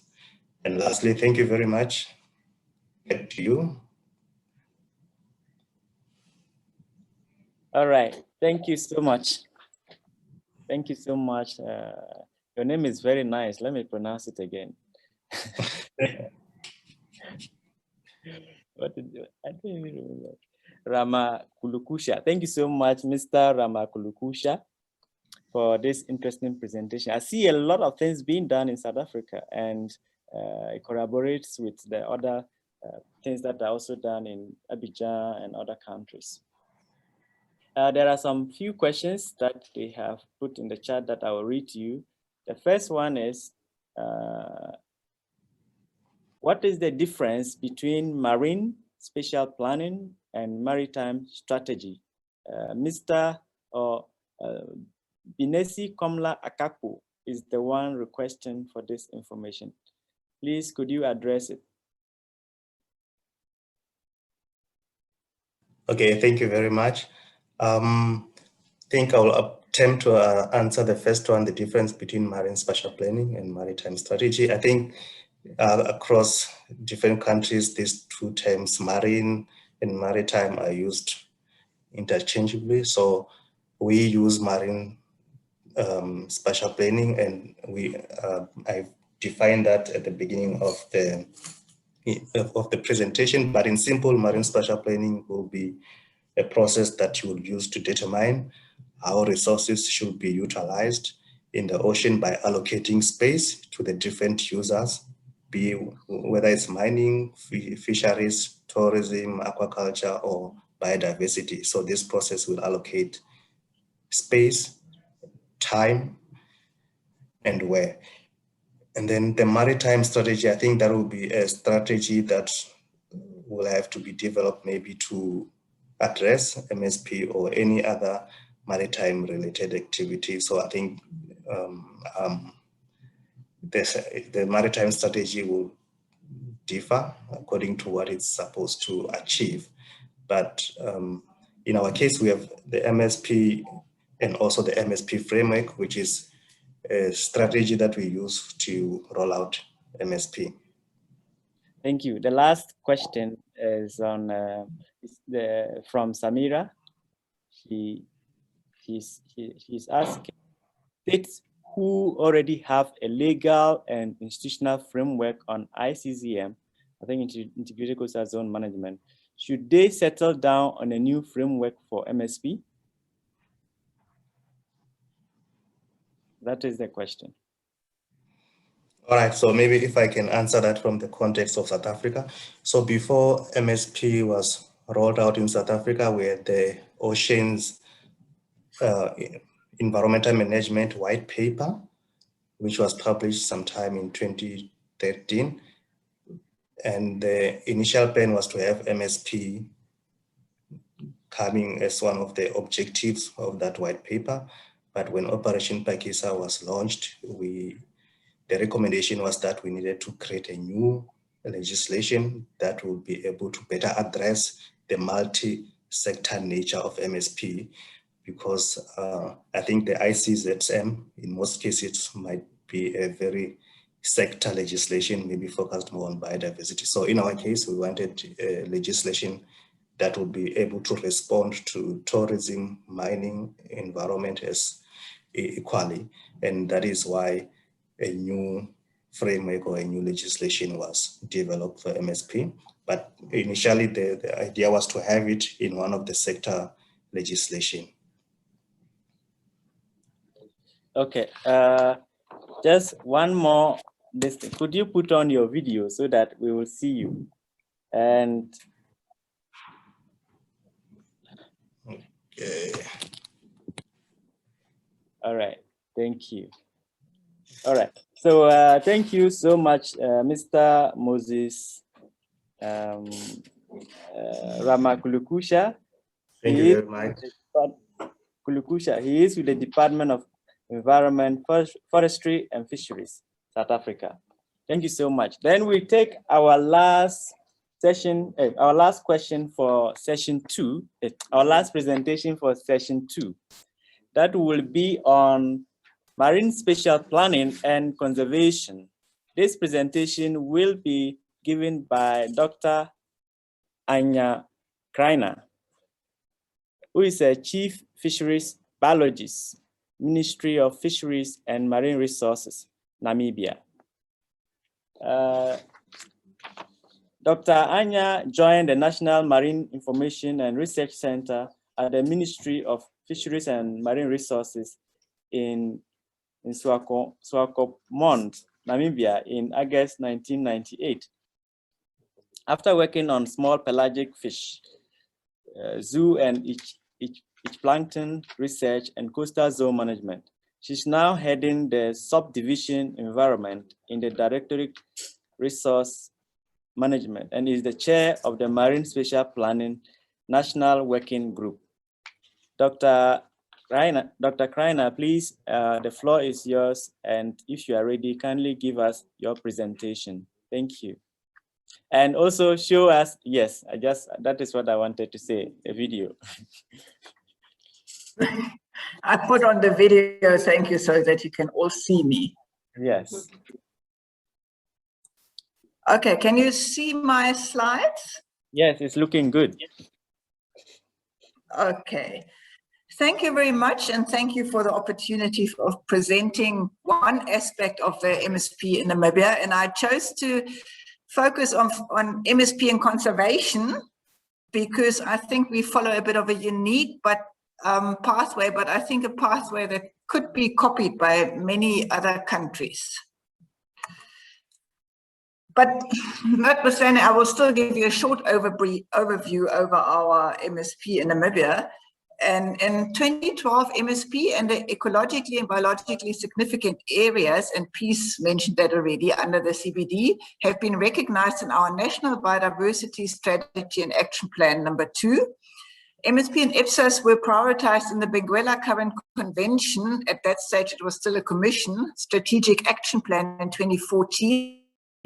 And in 2015, Marisma project by Stephen earlier has been initiated. The MSP National Working Group has been established by the Ministry of Fisheries and Marine Resources, which is identified as a lead agency in the previous mentioned documents.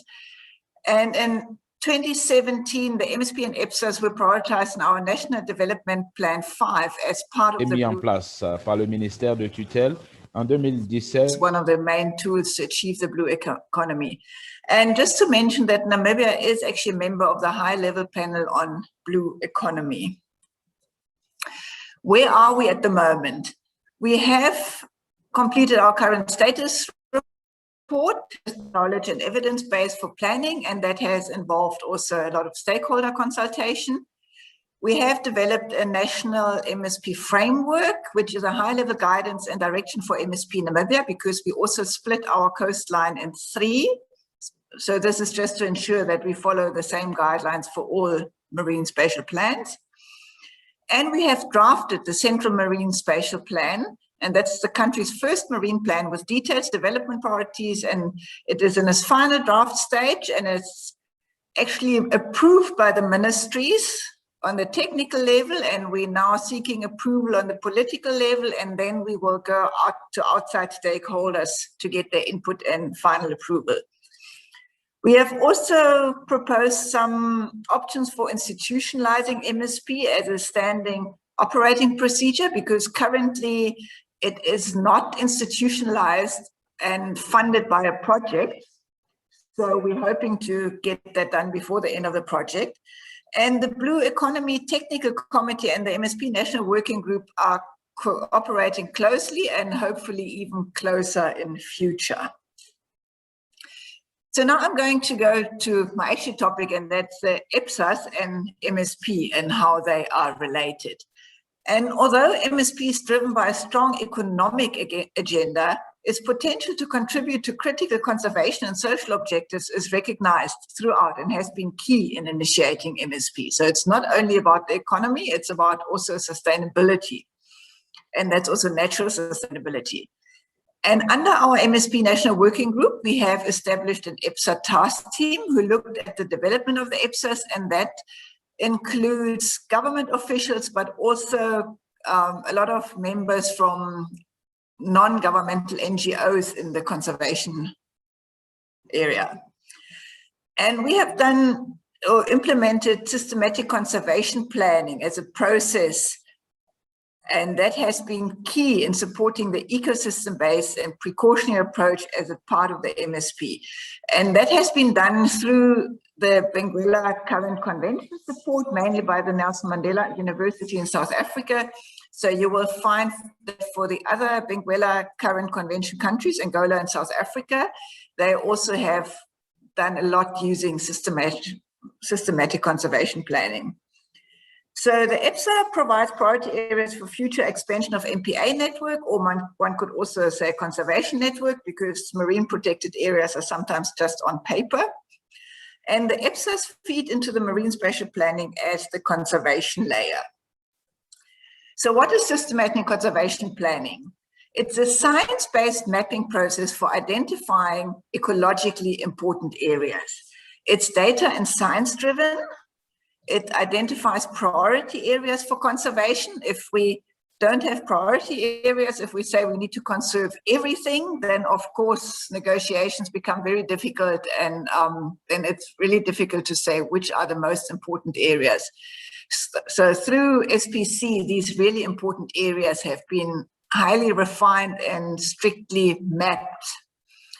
It provides a clear assessment of relative importance that speaks to what I just said, and it favors natural areas. And we just look at these different layers that go into that process. We have biodiversity features like seamounts, canyons.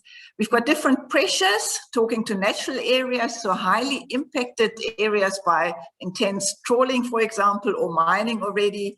That is looked into. Then the condition, is it natural? Is it impacted already? Ecological processes, is it a high productive area? Is it a spawning area? And then threats of maybe coastal pollution, overuse by fisheries.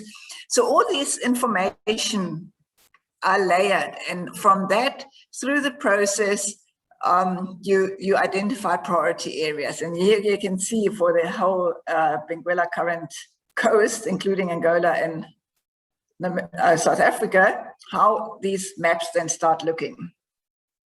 So from these priority areas, we've developed the EPSAs, and that fed into our current status report. And this is our EPSA or conservation map from our CSR.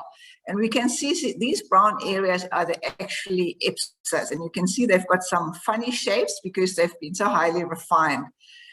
These green areas are ecologically support areas, so they came out as also ecologically sensitive and important, but not that important. And just to put people sort of a bit into perspective what Namibia looks like, this is the coastline, 1,570 kilometers, and the entire coastline on the terrestrial part is a national park. Apart from the few little cities, Henties Bay, Swakopmund, Walvis Bay, and two more in the south, and the municipal areas of those, of course, do not fall into the park. And this is our current declared marine protected area. And just to show some other examples of our layer maps, this is oil exploration blocks, drilled wells, and mining and exploration licenses. So there's a map on that, and this is just what our defense needs, some training areas. So all these have been mapped and put into the current status report and overlaid to look where the potential issues are. So where do MSP and EPSA actually feed into it? Sorry, can you hear me? Yes, we can hear you. Okay, because I hear some. The interpreter wanted you to. Oui, en fait, c'est l'interprète qui vous demande d'aller un peu plus lentement parce qu'il n'arrive plus à vous suivre. Okay, can I carry on? I hear voices. Yes, please carry on. Okay. Allez-y, s'il vous plaît.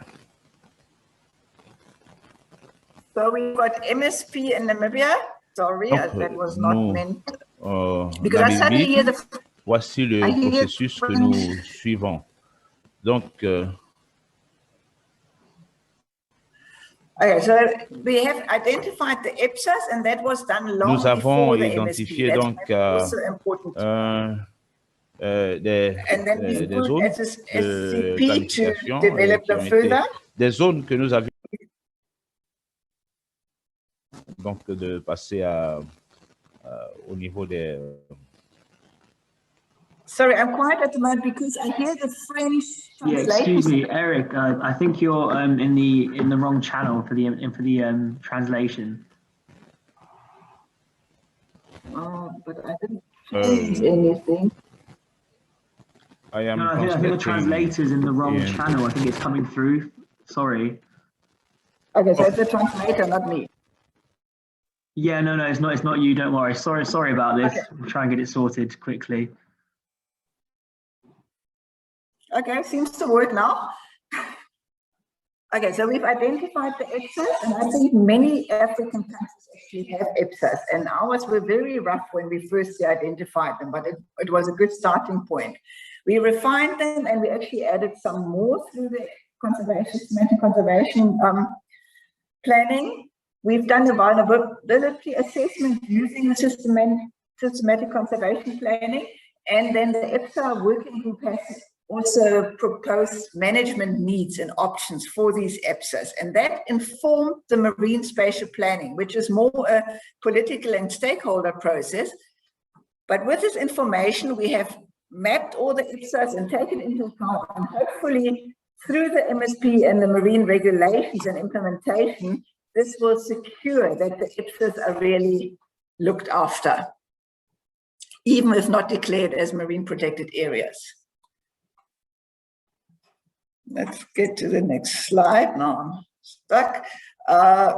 Okay, and this is our draft marine spatial plan for the central area. You can see nous avons donc notre city conservation areas. We've got some biodiversity management areas, and that is also because those areas are actually conservation areas, but they are highly impacted with activities already, so we cannot sort of undo those activities. We've got different zones. Yeah, please, you have 1 minute to wrap up. Thank you. Yes, it's my second last slide. So you can see all the different zones that we have: fishing protection areas, military areas. Then just an example of how we zone it. We've got consent uses where these developments can happen, these activities, but with consent. Of course, always having to do an EIA, and then we've got prohibited uses, and many of these are prohibited through other regulations already in the EPSAs. And that's it. Thank you. Okay. Thank you so much. So I just take 1 or 2 questions because we have eaten into to spend part of our break time. So 1 question. Apologies to the interpreter. He says I speak too fast. Yes. All right. So it seems there is no question, maybe because you spoke too fast. But that is just by the way. We will now, there is no question. No, that was not, yeah. So there is no question for now. I think questions will come later on. We have now to go on a long break and return around 11:45. But before we go for the break, I would like to read out the program for the next session, session 3, that will commence at 11:45. For that, we will be listening to presentations on MSP needs in Atlantic Africa. The same way, 4 presentations, and these will be moderated by Mrs. Alberta Jonah, and it will be on MSP and fisheries, MSP and the oil and gas industry, MSP and coastal development, and inclusion of social, cultural systems in MSP. And just take note that while we are on break, those who will still be here, we will be presenting some videos. We have some videos on MSP that are very interesting that you can watch. So for the entire break, these videos will be played on so that those who want can watch. Thank you so much, and see you at 11:45.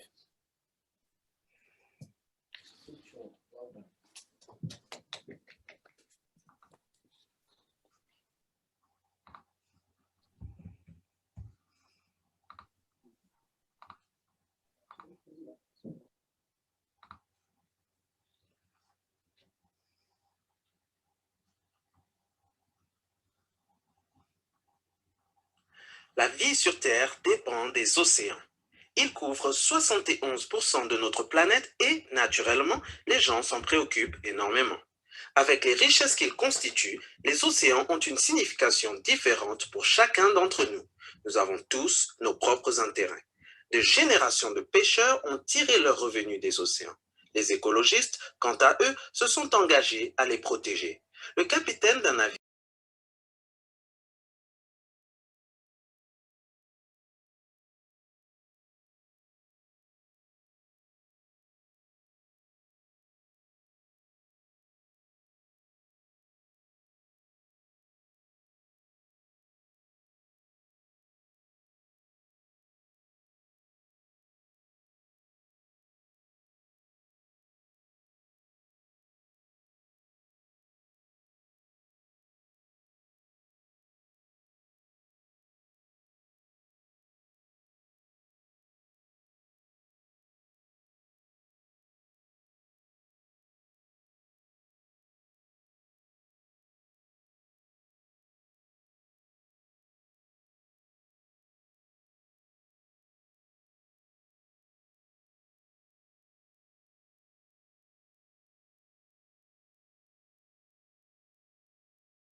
l'environnement marin.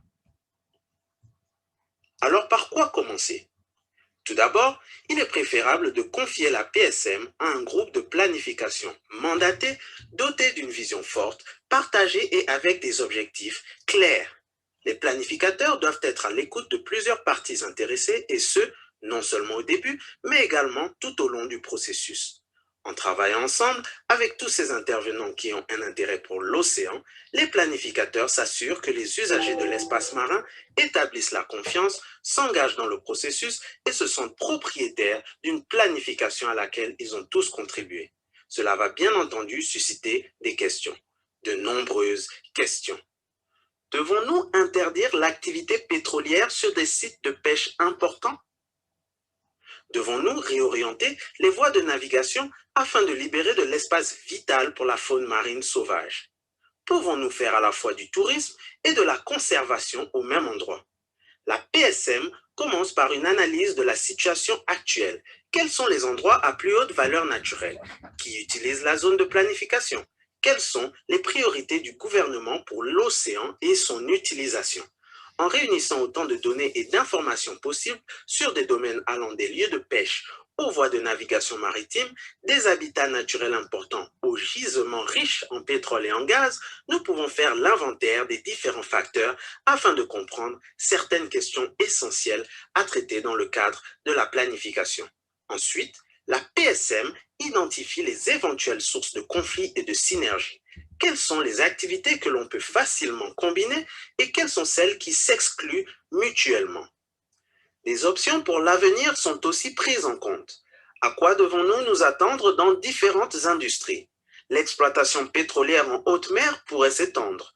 Que se passera-t-il si des gisements récemment découverts s'étendent à des zones touristiques et de préservation de la nature? Ceci nous pousse à rechercher des alternatives et à opter pour des emplacements préférés. Des compromis pourraient également être nécessaires entre les différents intérêts en jeu. Des négociations seront nécessaires, mais elles ne pourront aboutir que si les parties prenantes sont réunies autour d'une table et peuvent se faire entendre.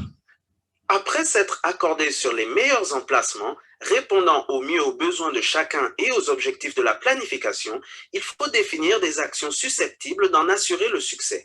Il peut s'agir de domaines ou stratégies accordant la priorité à certaines utilisations, comme l'exploitation pétrolière ou les parcs éoliens, ou encore le détournement des voies maritimes pour donner plus d'espace aux baleines.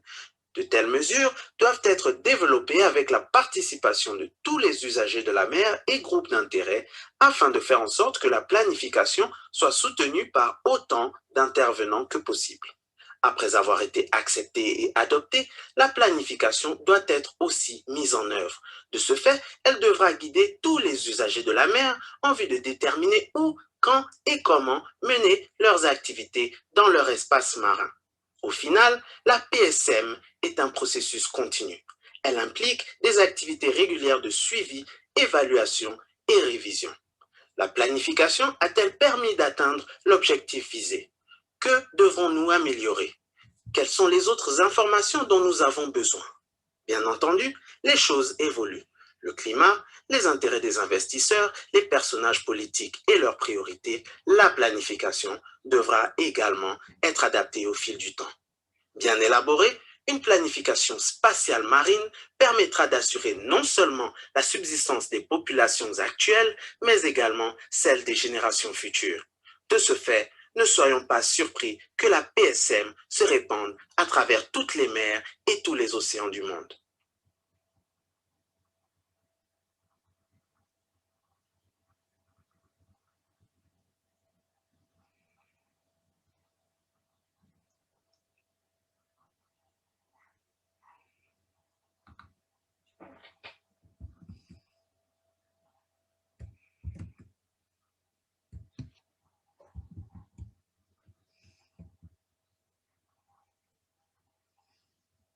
Based on the location of our city, it's actually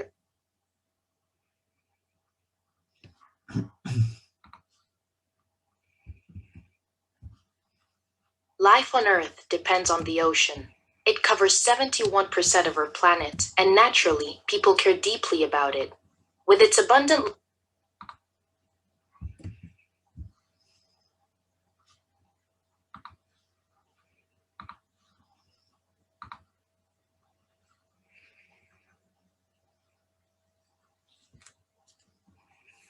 Life on Earth depends on the ocean. It covers 71% of our planet, and naturally, people care deeply about it. With its abundant life and vast resources, the ocean means something different to every one of us. We all have our own interests. Generations of fishermen have gained a livelihood from the ocean. Conservationists are committed to protecting it, while a container ship captain needs deep water and direct access to the port via the shortest route. Time is money. So where do our priorities lie when a marine area is home to wildlife, fishing, and shipping at the same time? And what if the situation is complicated by minerals the mining industry wants to extract? Or if an investor plans to build a wind farm? The responsible planner, typically a government official, faces many challenges in dealing with all these demands. Exactly how do you satisfy all these people and their interests? How do you balance using and protecting the same ocean space? Marine spatial planning, MSP for short, is a relatively new way of managing human activities that take place in the ocean. It's a long-term and strategic process that guides where, when, and how human uses take place. This can be useful where there are opportunities for new uses or where activities impact on nature. MSP can help to balance competing interests, making sure society benefits while protecting the marine environment. So how do we get started? Firstly, MSP is best carried out by a mandated planning group with a strong shared vision and clear goals regarding what needs to be achieved. The planners must listen to as many interested parties as possible, and not just at the start, but right through the process. By working together with all those stakeholders that have an interest in the ocean, planners ensure that marine users build trust, commit to the process, and feel ownership of the plan produced with their help. Of course, this will bring questions, lots of them. Shall we exclude mining from important fishing grounds? Shall we reroute the shipping lanes to make space for marine wildlife? Can we have tourism and conservation at the same time in the same location? MSP begins with an analysis of the current situation. Which locations have the highest natural value? Who is using the planning area? What are the government priorities for the ocean and its use? By drawing together as much data and information as we can on everything from fishing grounds to shipping lanes, from important natural habitats to oil and gas fields, we can map the details to understand some of the key issues that the plan must address. Next, MSP identifies where conflicts and synergies may lie, which activities can be easily combined, which are mutually exclusive. Options for the future are also considered. What trends do we expect in different industries? Deep-sea mining operations might look to expand, but what if newly discovered mineral deposits extend into nature conservation and tourism areas? This puts us in a position to develop alternatives and decide on the preferred spatial option. This might involve trade-offs between interests. Reaching a compromise will require negotiation, but this can only be successful if the stakeholders are at the table and can be heard. Once spatial solutions that best accommodate everyone's needs and meet the plan's objectives have been agreed, it's time to set out actions that will ensure the plan's success. These may include areas or policies which prioritize certain uses, such as mining or wind farms, or rerouting shipping lanes to give more space to whales. Such management actions should be developed with input from all marine users and interest groups to help ensure that the plan is supported by as many stakeholders as possible. Once the plan is agreed and adopted, it must be implemented. From this day on, it will guide all marine users where, when, and how their activities occur in ocean space. Finally, MSP is an ongoing process. It involves regular monitoring, evaluation, and revision. Is it achieving what it's supposed to? What do we need to do better next time? What further information do we need? Naturally, things change. The climate, investor interests, politicians, and their priorities. So the plan will need to be adapted over time. If done well, a marine spatial plan will support not just today's livelihoods, but those of future generations. For that very good reason, it's no surprise that MSP is now spreading across the world's seas and oceans.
Bénin a ratifié la Convention d'Abidjan et dans ce cadre, il a bénéficié du projet de gestion intégrée de la zone marine et côtière dont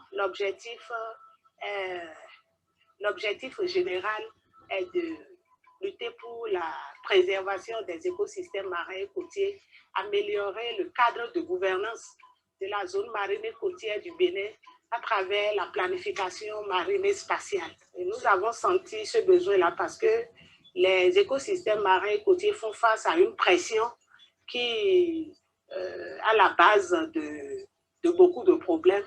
La dégradation des mangroves, comme on l'a vu sur le premier site, la disparition de certaines espèces halieutiques très importantes qui jouent d'importants rôles dans l'équilibre de l'écosystème. Donc, les activités anthropiques aussi qui se mènent au niveau des côtes et dans l'environnement marin, toutes les activités, ces activités qui dégradent le milieu marin. Donc, comment est-ce qu'on va organiser les populations pour que les pêcheurs, et les touristes et les mareyeuses puissent mettre en œuvre leur activité tout en préservant, tout en sauvegardant l'environnement ici? C'est le rôle essentiel de la planification marine et spatiale. Nous avons le ministère de l'Agriculture, nous avons le ministère des Mines et de l'Eau, nous avons le ministère du Tourisme, nous avons le préfet maritime dont le rôle est de coordonner les différentes activités qui se mènent au niveau de chaque structure. Nous avons le ministère que je représente, le ministère du cadre de vie. Nous avons les élus locaux, les communes, les 5 communes côtières et autres. Entre autres, c'est les différents acteurs que nous avons.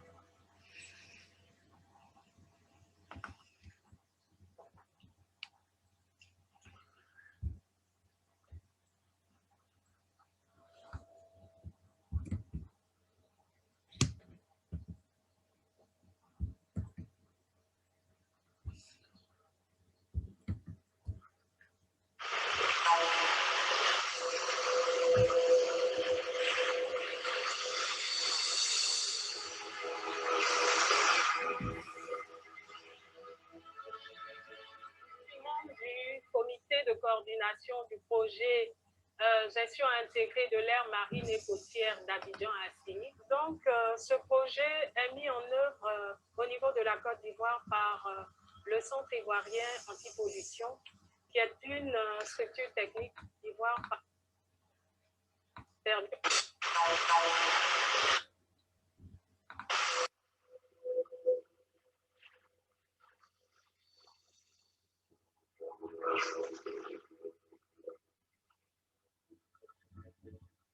du comité de coordination du projet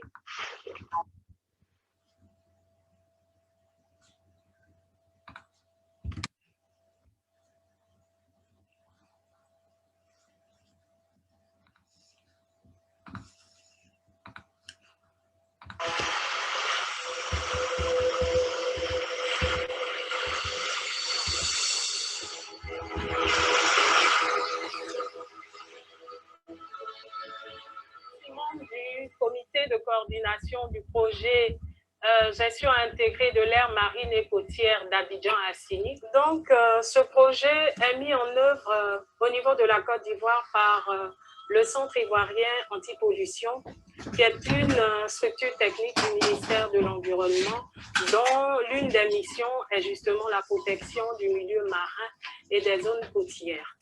Le premier groupe, ce sont les acteurs gouvernementaux, c'est-à-dire les administrations qui interviennent ou qui ont compétence pour intervenir au niveau du milieu marin et côtier.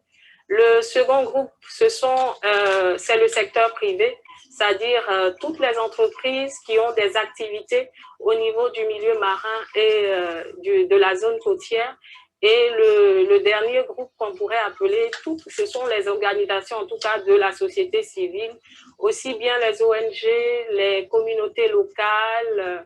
Pourquoi est-ce qu'on a voulu ce projet? C'est parce qu'il y a eu un constat qui a été fait, c'est que ces différents acteurs intervenaient, en tout cas de façon dispersée, au niveau du milieu marin et côtier. Il n'y avait pas une véritable coordination de leurs actions au niveau de ces différents milieux-là, dont la Côte d'Ivoire fait partie. Et le projet pilote de la Côte d'Ivoire, c'est justement le projet de gestion intégrée de l'aire marine et côtière d'Abidjan-Assini.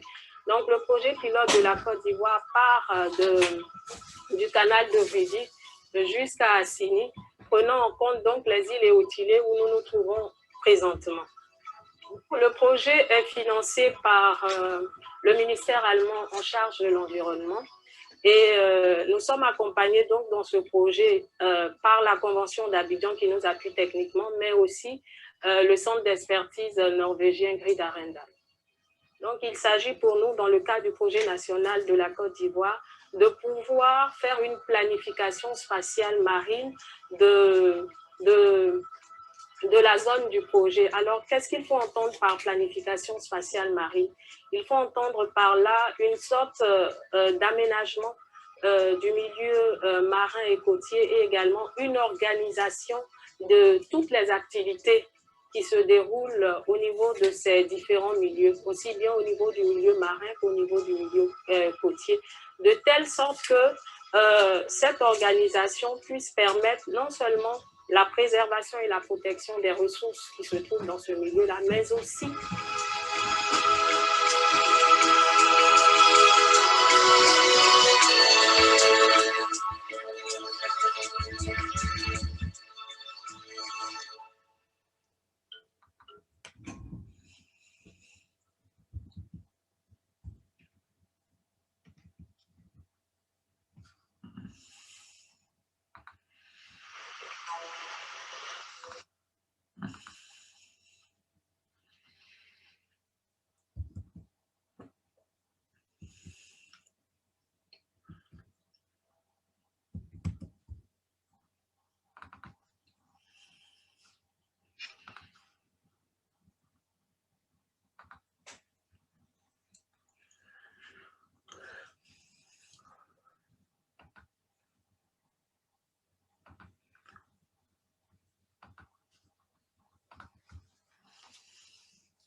You are welcome back from the break. I hope you had the chance to stretch a bit and grab some snack for the next session. We are moving to session 3 now. Chacun a pu se délatérer un peu. Nous allons donc passer à la... Alberta Jonah, and I'll be moderating session 3. Session 3 is dedicated to identifying the marine spatial planning needs for the region.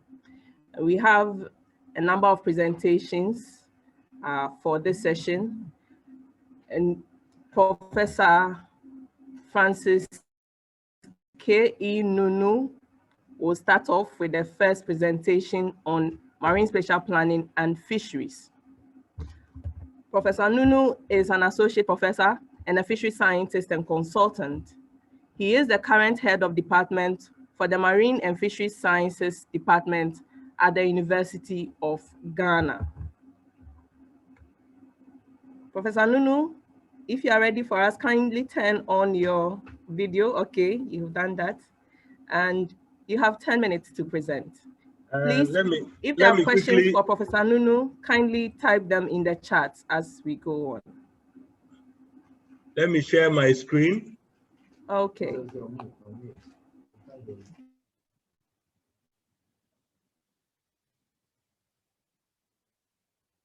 Can you see the screen? Yes, please. Okay. All right. Good morning and good afternoon to everyone. Kindly put your screen in projection mode. So projection mode. Okay. Yes. Slide from yes.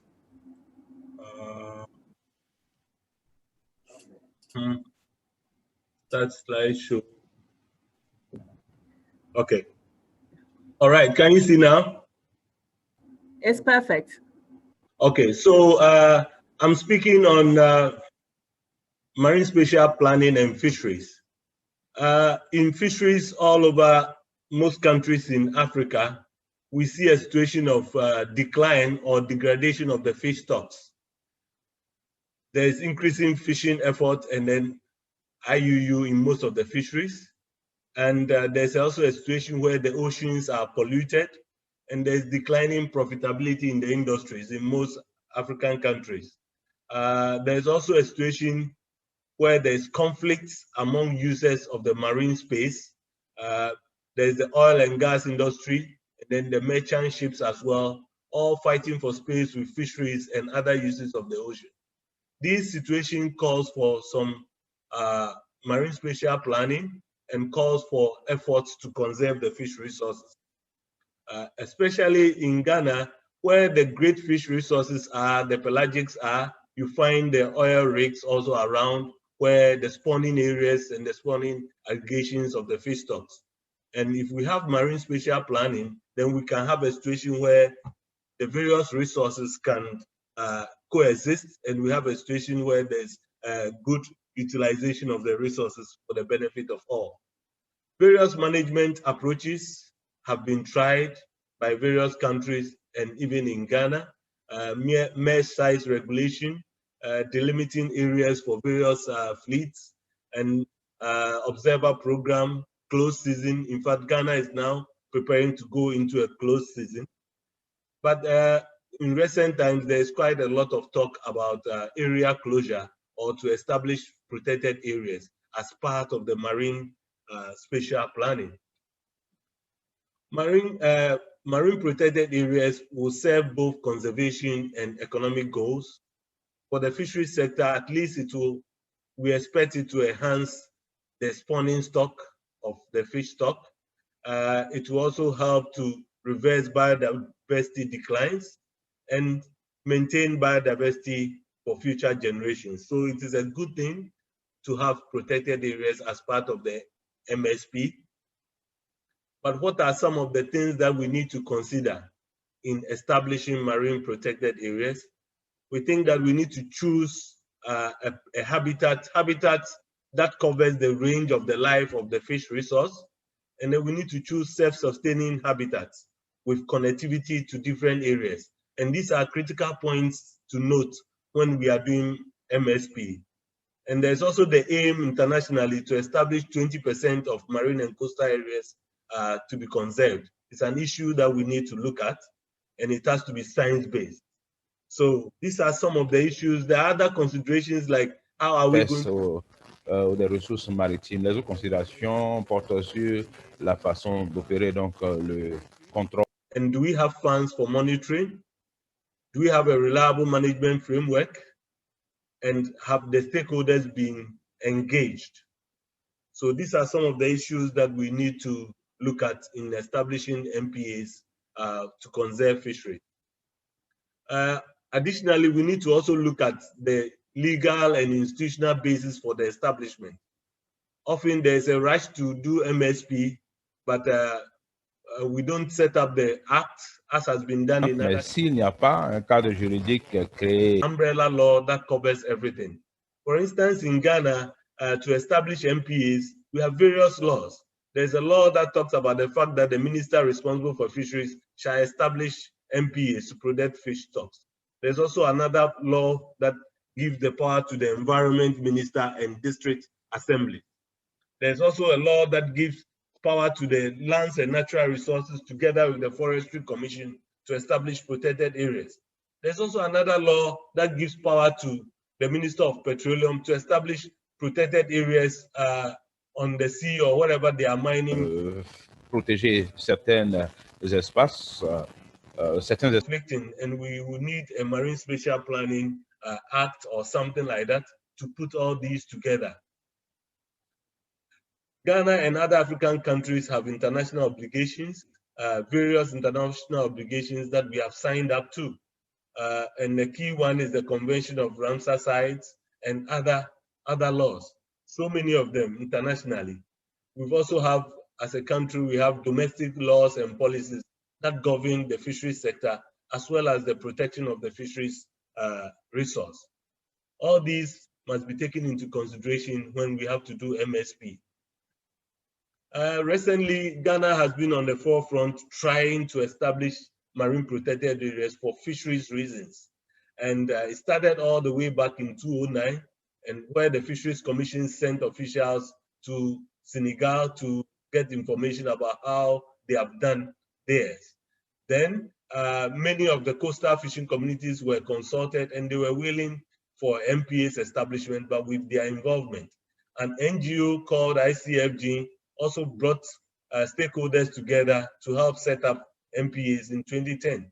And this committee sent its report to the Fisheries Commission.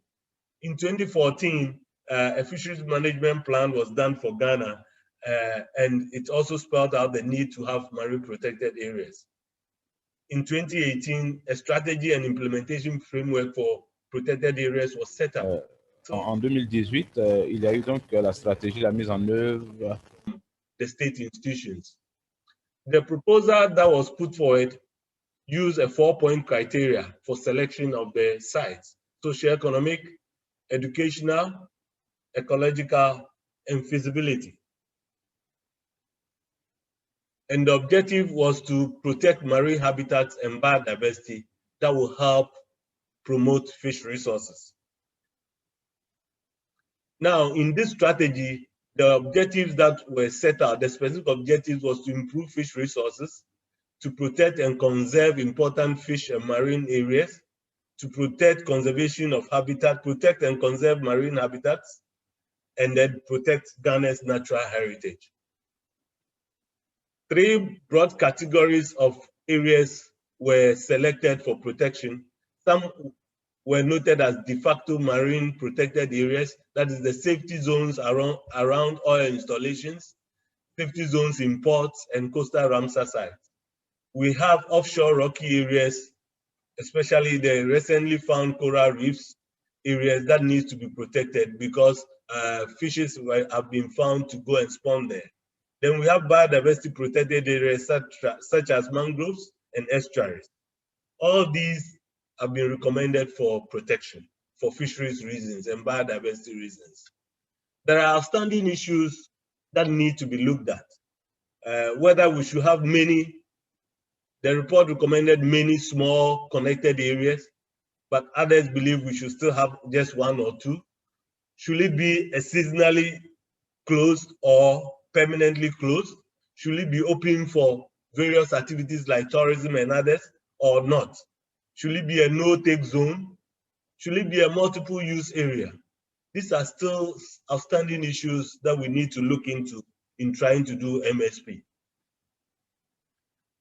There's also the question of still the de facto areas. Ghana has a sharp drop in the continental shelf, and that area is not being fished at all by any registered vessel in Ghana.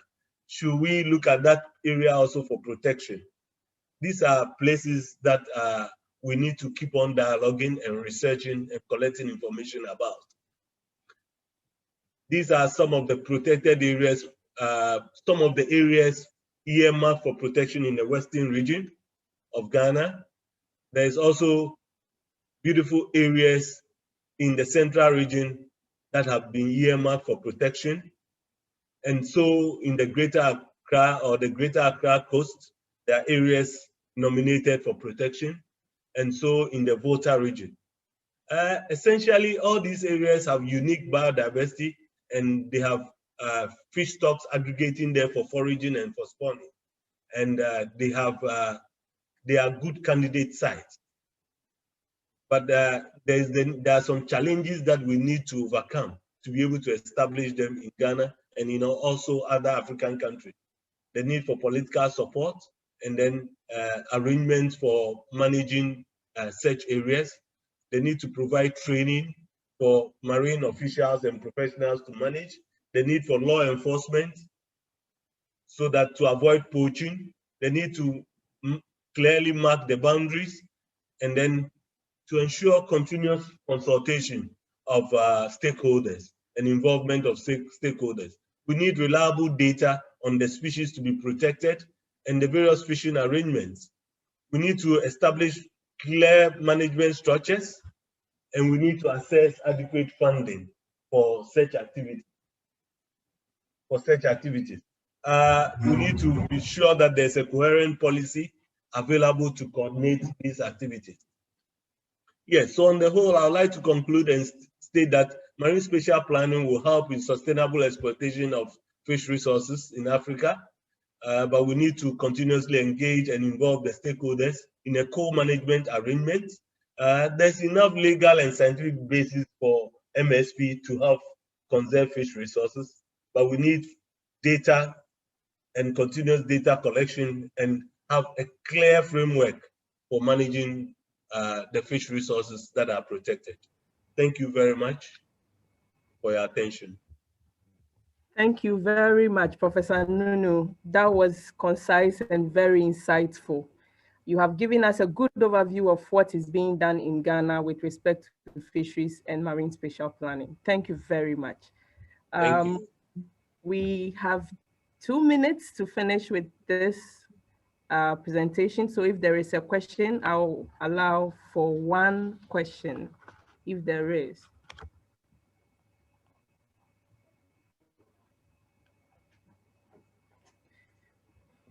Okay, there's no question yet, but please be reminded that if you have any questions for any of the presenters, kindly put it in the chat and add the name of the presenter you wish to ask the question.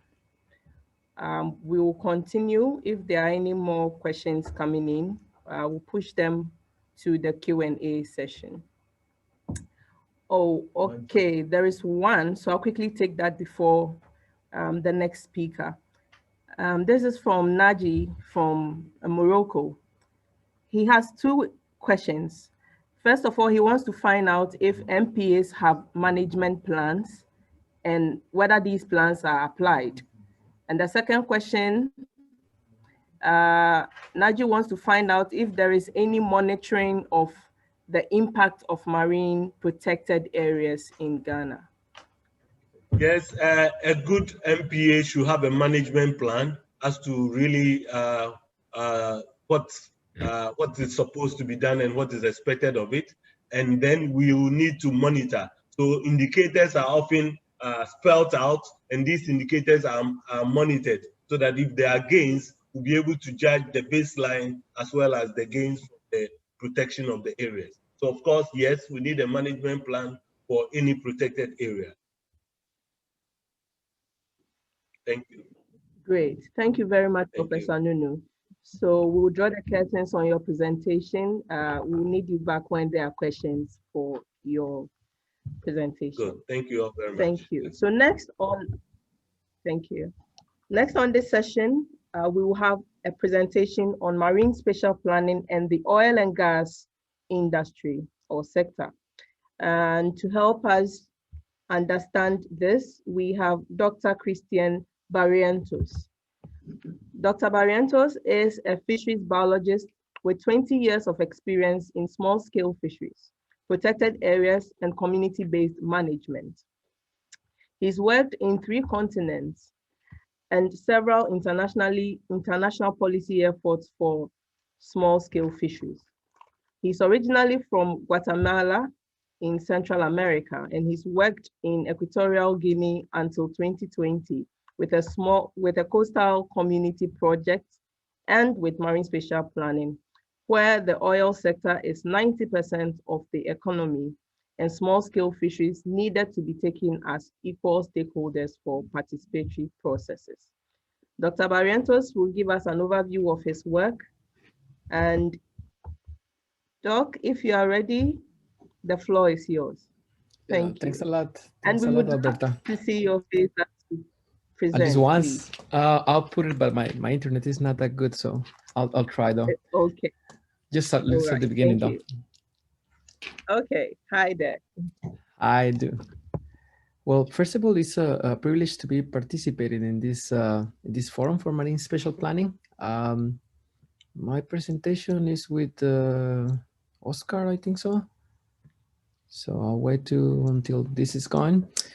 Yeah, so basically this is the name of the stuff. So next slide, please. So this is interesting because every time that we talk about Africa countries, at least from the other side of the ocean, from America or even from Europe, they always think as Africa, as a one thing. And Equatorial Guinea is the size of one of the Central American countries, the size of Costa Rica. So everybody thinks about that little space of land that I'm showing over there. Tout petit.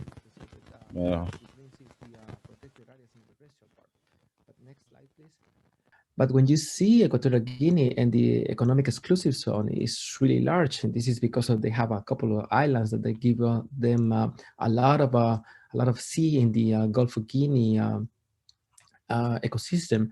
Malabo, which is in the north, where you can see the little star, is the capital, and they have a lot of.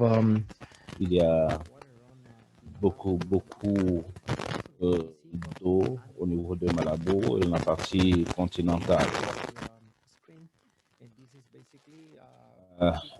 Gauche de votre écran, ça fait. The importance of having Equatorial Guinea in this marine spatial planning process in a way to assure that everything is happening in different ways. Next slide, please. So why investing in such a little country? Thinking about this investment is always thinking about, how can we invest the money in a way that we can actually get a lot of money back? Basically, you want to save money, you want the highest APR that you can get. Next, please. So in this case, there is this, next slide, please. This is basically an analysis, and what it says, this space of Africa, which actually is Cameroon, Gabon, Equatorial Guinea, and some of the Congos, is one of the best places in Africa to invest in conservation, not marine spatial planning, but invest in conservation, because you will be able to protect everything: freshwater, terrestrial, freshwater overlaps, and marine conservation at the same time. Next slide, please. So with that in mind, WCS embarked into working in Equatorial Guinea. We work in different things in different years, but mainly all of them were trying to hit the marine part, which is really huge and important for the Gulf of Guinea. As you can see, there is a line over there. There is a different building blocks that actually allow us to get into the position of getting into an exercise of marine spatial planning. Excuse me, Doc. Yes. Sorry for interrupting. Can you please speak slowly a bit because of the translation?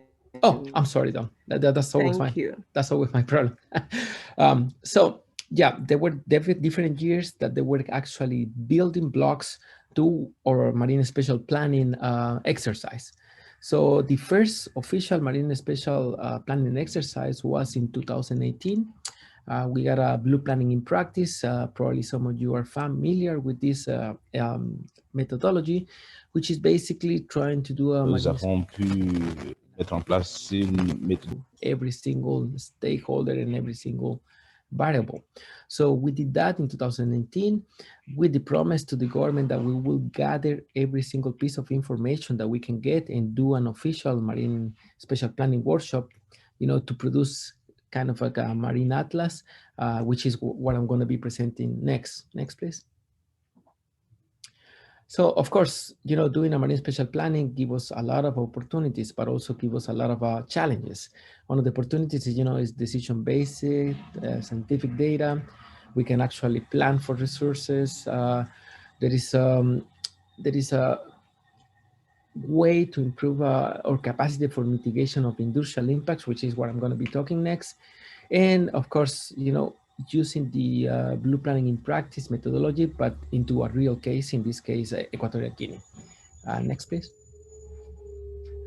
So what do we have? What kind of data do we have, you know, in Equatorial Guinea?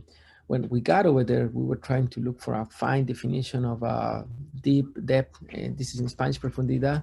Equatorial Guinea is the only Spanish-speaking country in Africa as an official language. So that's the next slides with maps are going to be some of them in Spanish. So we were trying to look for depth and what we can learn about that. We noticed depth around Annobon, but you know, not as much in Malabo or the continental part. Next, please. So we start working in all the biological data that we can get. In this case, there is some information about turtles. South of Bioko, there is a special Some information sur les marines, différentes espèces, comme vous le voir. Bioko Island or around, and you can see some other marked turtles on Gabon, where WCS has also a strong program. So as you can see, all of those turtles actually use the Annobon economic exclusive zone as a way to migrate. And this is also connected with South Africa and South America. Next. So what about artisanal fisheries, which is my main thing, what we can do with that? As you can see in the map, artisanal fisheries are really restricted to really close places to the coast. And there were some kind of a participatory mapping with people in the island, as you can see on the right, some of the basically fishing gears that they use. But as you can see, it's actually restricted to the coast, really, really, really close to the coast. Next, please. However, fisheries is in a developmental stages in Equatorial Guinea. Despite some efforts to reconstruct the fisheries in the area, we know that at least for small scale fisheries, it's really in the development stage. You can find there's still a lot of huge fishes with pretty much little effort in most of the islands and most of the continental part. Next, please. Of course, if you go to Global Fish Watch and you try to figure out exactly where the industrial fishing is, as you can see, Equatorial Guinea has somehow a shield around the EEC. Probably, I mean, there is several hypotheses of why, but I mean, as you can see, at least with this kind of measurements, we know that there is not too much industrial fishery going on in Equatorial Guinea. Next, please. However, 90% of the economy is located in the oil sector. As you can see, this is only the north part of the EEC of Equatorial Guinea. This is the island, Bioko, and the Equatorial Continental Equatorial Guinea. And most of the places over there that are already given for exploration or already given planning for doing some kind of exploitation of oil, which, as you know, as I already mentioned, 90% of the economy of Equatorial Guinea is related to oil, the oil sector. Next, please. So they are not only given this, there are also exploitation going on since the late 90s. As you can see in this one, all the black dots in the front of Equatorial Guinea and around the island, those are active oil wells that now are being exploited. Next, please. But not only that, they are doing seismic work all over the place, and they are trying to figure out what's going to be the production in the next 10, 20, and all the way to 2050. What you can see over there are the line of the seismics, which actually gave us a really nice, fine bathymetric max, because I mean, they are getting all depth and everything what is on the bottom. So we know exactly where exploring. As you can see in the continental part, they very much have a really fine detail of what is happening, and they are looking for new wells and trying to predict what's going to happen in the next 20, 30 years until 2050. Next, please. Of course, you know, we know that 90% of the economy is based on oil, so we want to be sure that we include oil sectors in the planning. Part of the project that I participated in the last 6 years until 2020 was actually funded by pour pouvoir, en l'incluant, donnant une part toujours plus importante aux hydrocarbures.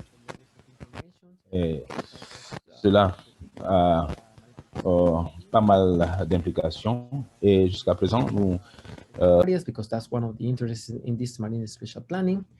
And of course, part of the maps that you're looking now is in the marine atlas that we produce. The proposal came from the government, is marine spatial planning with marine protected areas. And of course, it will have a long political road to go. Next, please. So the government commitment was actually... Et le gouvernement de la Guinée équatoriale a manifesté un véritable engagement à travers le ministère des Ressources halieutiques qui a exprimé son engagement dans l'accompagnement de... Only those two ministries, but the ministries of oil and hydrocarbons. Next, please. We did a couple of exercises. On the top part, we have the first exercise, local authorities, pretty much a lot of people from those three ministries participated in the marine spatial planning workshop. And on the lower part, we have the second workshop, which actually included the real data from Equatorial Guinea, trying to figure out where are the best scenarios that we can actually do without affecting the oil extraction. Réflexion sur les mécanismes de collecte de données en vue observation in the Equatorial Guinea Economic Exclusive Zone. Next, please. As part of this effort, we produce a couple of papers, and there is another couple that are coming through. One of them is trying to prioritize marine conservations in Equatorial Guinea, which includes part of the efforts in the marine spatial planning. The other one was a really interesting one, which is the whaling in Annobon. Annobon used to be a whaling port 100 years ago, but they still do some whaling, and in a really artisanal way. There is this paper that you can actually find, but all these pieces actually are coming back to the marine spatial planning, which is what we're working on the marine spatial on Equatorial Guinea until 2020. Next, please. So at the end of the exercise, we came back to the. Can you go back? Sont arrivés donc à élaborer certains scénarios sur la base desquels on donc à tirer des conclusions qui nous permettent d'avoir une meilleure compréhension de ce qui pourrait se produire dans ces zones, et puis sur cette base identifier celles qui sont les plus pertinentes selon le type de planification envisageable dans ces différentes zones. Et donc, ça nous a permis comment d'identifier l'étendue de ces zones en tenant compte des... around the oil wells, which is already protected, and some of the proposed new protected areas. Next, please. As you can see, there is a difference in the scenario, not on the left part, but on the right side. And this one was trying to protect migratory species as whales, turtles, and some other fisheries. The left side didn't change as much in most of the scenarios, but on the right side, the unknown side, which is the largest part, there were important different point of views in the stakeholders' point of view in the 2019 workshop. Next, please. As you can see on this one, there were different tribal trying to think, and because at this point, you know, drawing the lines on the maps, they were trying to think about how to protect not only the marine resources but also the fisheries resources at this point. And so there were different groups, and this is one of the other scenarios. Next, please. At the end, this was probably one of the most accepted scenarios. Donc ici, nous avons certainement le scénario le plus probable. Il s'agit de 20% de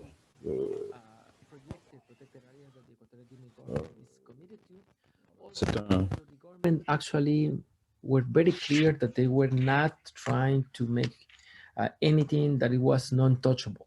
So Equatorial Guinea is a emerging economy, pretty much as much of Africa. So they're trying to take advantage of any single resources that they have, and that include fisheries, oil, and everything else. So this is one of the most accepted scenarios. Next, please. If you have any questions, I'll be here until the end of the stuff, but pretty much as an exercise of marine spatial planning and an exercise of what is happening with Equatorial Guinea, the tiny country in terrestrial, but a huge marine part, this is what we can get right now. Thanks a lot. Great. Thank you so much, Dr. Barrientos, for giving us a sneak peek into what's happening in Equatorial Guinea with marine spatial planning. Thank you very much. Really appreciate the presentation. We would quickly move on to the next presentation because I don't see any question in the chat for now. Our next presentation is on marine spatial planning and coastal development. And to help us with that presentation is Mrs. Marguerite, sorry if I got that wrong, Marguerite Quadio. And she is a research officer at the Ivorian Anti-Pollution Center. She is also the national focal point of the Abidjan Convention, as well as the project coordinator for JAMA. I believe she will give us a brief overview of the JAMA project as well, so we get to know what it is about. Mrs. Quadio, if you are ready, kindly take the floor. Thank you. Allô? J'espère que vous m'entendez. I hope that you can. J'espère qu'on m'entend. Oui, on vous entend. Merci. Yes, we can get you. Okay, yes, we can hear you. You make a presentation in French, right? Je pense que vous faites Oui, ma présentation est en français. Oui, elle est en français. Yes, it's going to be in French. Alors, je voudrais en tout cas vous remercier. So first of all, thank you for giving me the opportunity to participate in this online workshop, which is a workshop that I mostly see as sharing of experience on the issue of spatial planning, marine spatial planning. So I've been asked to make a presentation that will make the link between the PMS and coastal development. So my presentation, the title of my presentation is MPS and coastal development in Côte d'Ivoire, the case of Grand Bassam. outline of my presentation is as follows. Introduction, then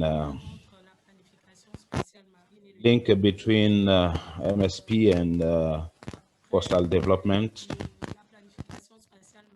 and then MSP and coastal development in Côte d'Ivoire, case of Grand Bassam, and then conclusion. Next slide, please. I apologize for my voice. I hope you can get me. We know that the marine and coastal territories are areas that are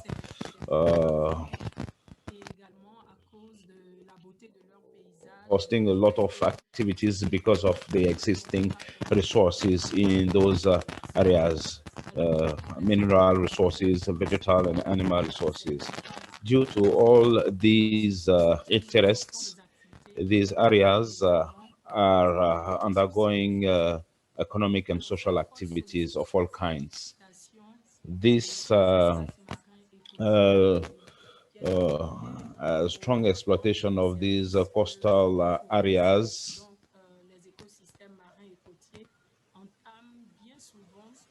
causes their capacity to be damaged.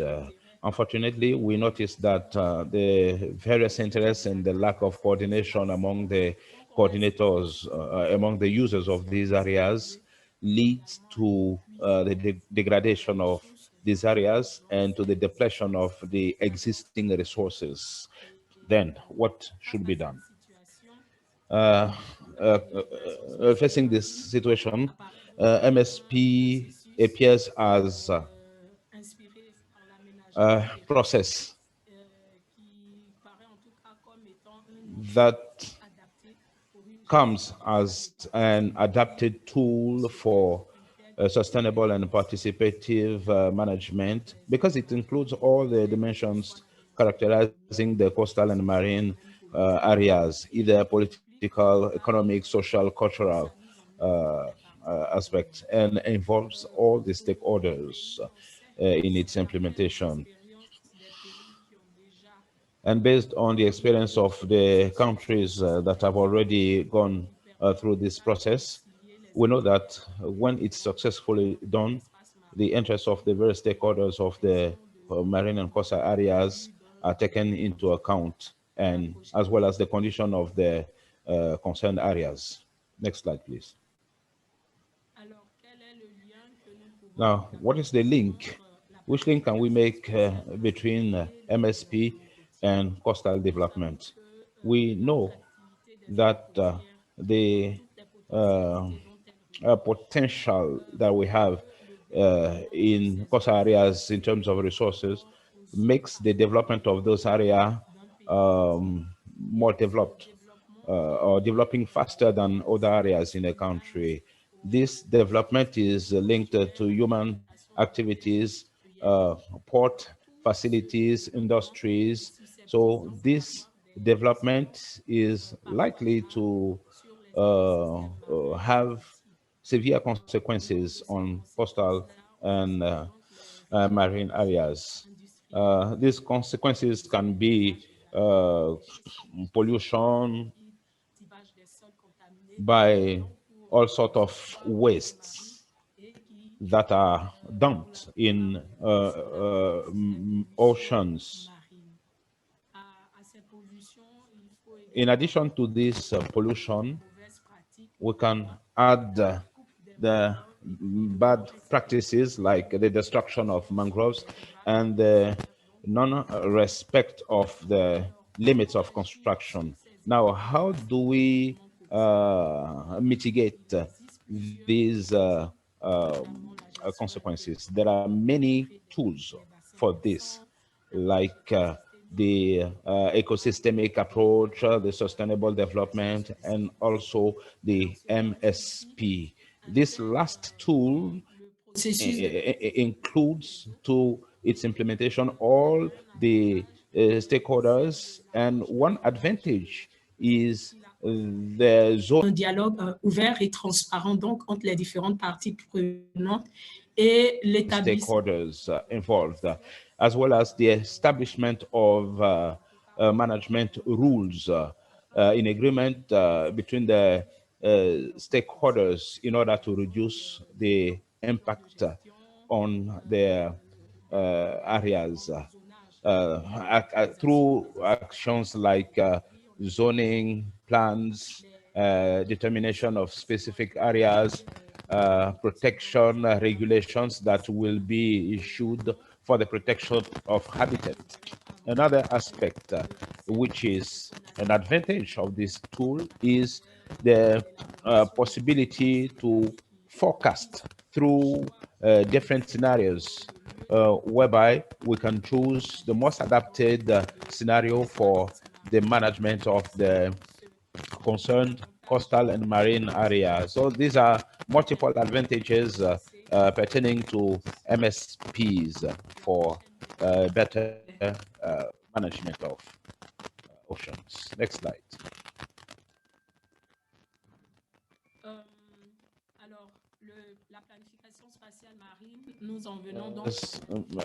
Now, MSP and coastal development in Côte d'Ivoire. Where I will speak about the pilot project of Côte d'Ivoire. First of all, a small geographic representation of Côte d'Ivoire. You have the map of Côte d'Ivoire here on the right of your screen. It's a coastal country of West Africa, which is bordering the Atlantic Ocean on the south, and like other coastal countries in the West African region, is confronted with the negative impact of coastal development. The coastal area of Côte d'Ivoire covers an area of 360 square kilometers, which hosts 1/3 of its population. And in this coastal area, we have almost all the industries of the country. In that coastal area, we have the 2 autonomous ports of Côte d'Ivoire, as well as the international airport. All the big hotels are concentrated in this coastal area. Therefore, you can understand that the impact of this development on the coastal area is very huge. This country, since 2019, in the context of the Mami Water project presented by Alison, has benefited from a pilot project called JAMA in short.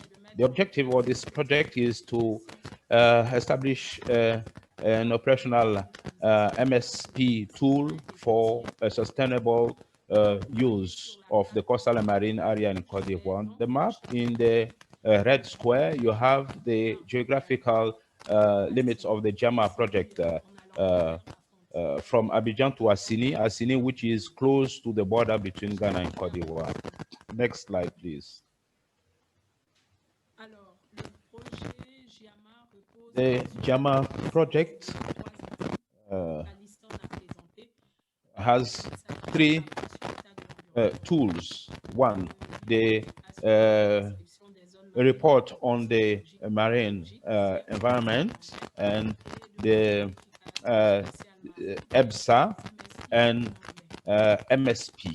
These are the 3 tools used for the project. And these 3 tools are deployed in the context of the pilot project in Côte d'Ivoire. The SOME covers the whole littoral. The EBSA covers only the Assini marine area. As for the MSP, it covers only the coastal and marine area of Grand Bassam. Now, why Grand Bassam? Grand Bassam, because we had to start somewhere, and Grand Bassam is part of the geographical area covered by our pilot project.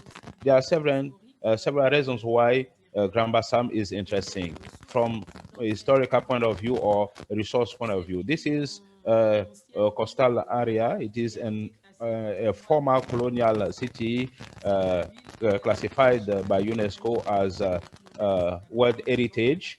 It is close to Abidjan, which is the economic capital of Cote d'Ivoire. It is a city which attracts a lot of tourist activities in the country.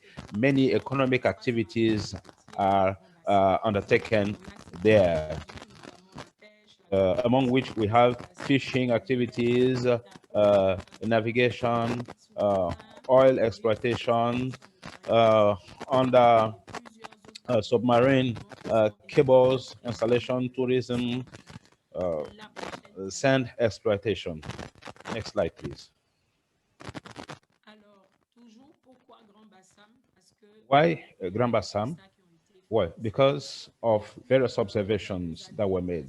For a few years now, we have been witnessing repeated flooding in Grand Bassam while collecting data in the context of the implementation of the MSP tool, that there were lots of conflict among the users of the marine area and coastal area in Grand Bassam. We also noticed a degradation of the ecosystem, namely the mangroves.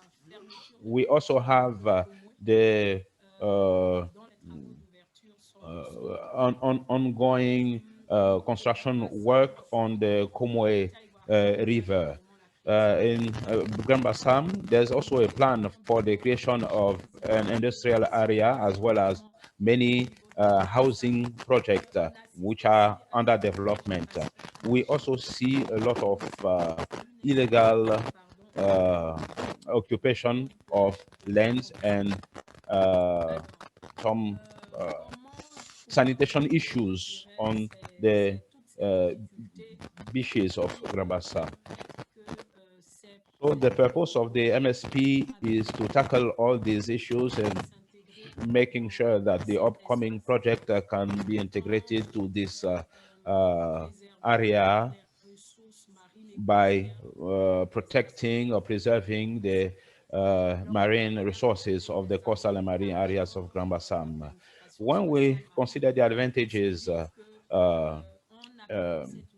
brought by the MSP, we see that this is a tool that can take us to better management of this situation.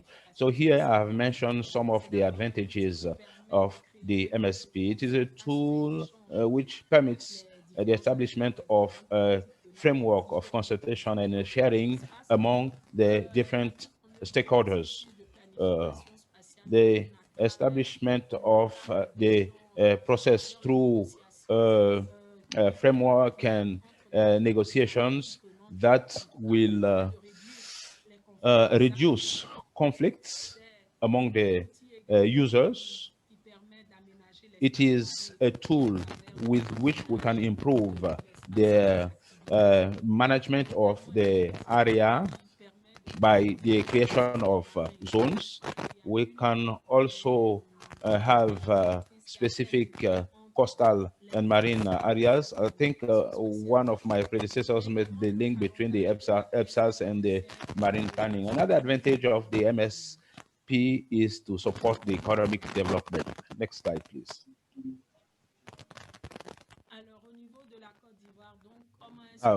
Coming to Cote d'Ivoire, how is this process going to be? Sorry to barge in, but you have just about a minute to wrap up. Thank you.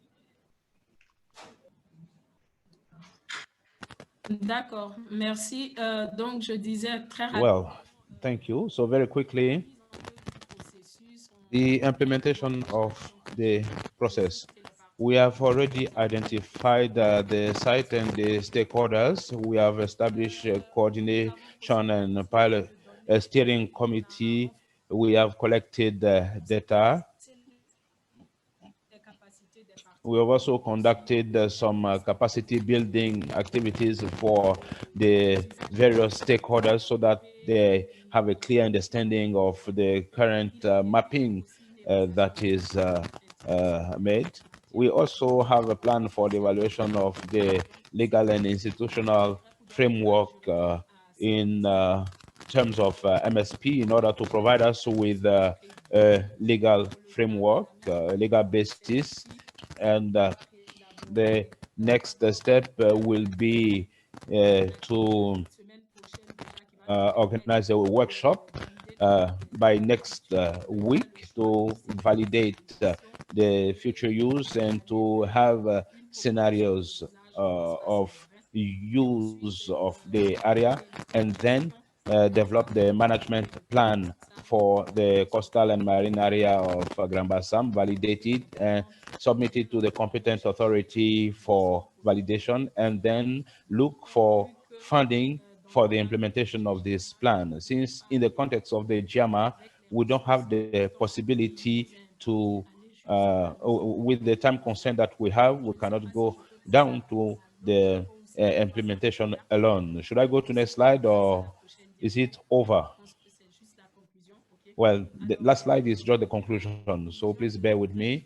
In conclusion, the MSP is a tool that is necessary to support the coastal and marine development because it enables an integrated, adaptive, strategic, and participative management. It is also a tool, practical tool, whereby we can establish a more coherent and consistent use of the marine space by establishing interactions among the users and establishing a balance among the demands by the users and the needs in terms of preservation of environment. Here you have an overview of the JAMA partners, which include the Abidjan Convention, Great and Rendal, the International Institute of South Africa on Oceans, the Ecological Research Center of Cote d'Ivoire, as well as the WACA project, which is supporting the JAMA project. We have the Monitoring Center, Ecological Center. I want to take this opportunity to say thank you to the partners and to say that we also have a website that can be consulted. Thank you. OK. Merci de nous donner un aperçu du lien entre PSM et développement. Thank you to giving us a link between MSP and coastal and marine development. Thank you very much. Thank you. That was a test of my French. I'll leave it here for now. So, Madam, we didn't get to see your face. If you can briefly show us on your video for us to see your face quickly. Ah, bonjour. Okay, thank you very much. We would move on to the next presentation and we will take the questions after. We have our final presentation on the inclusion of sociocultural systems in marine spatial planning. We have Dr. Bernadette Snow to make that presentation.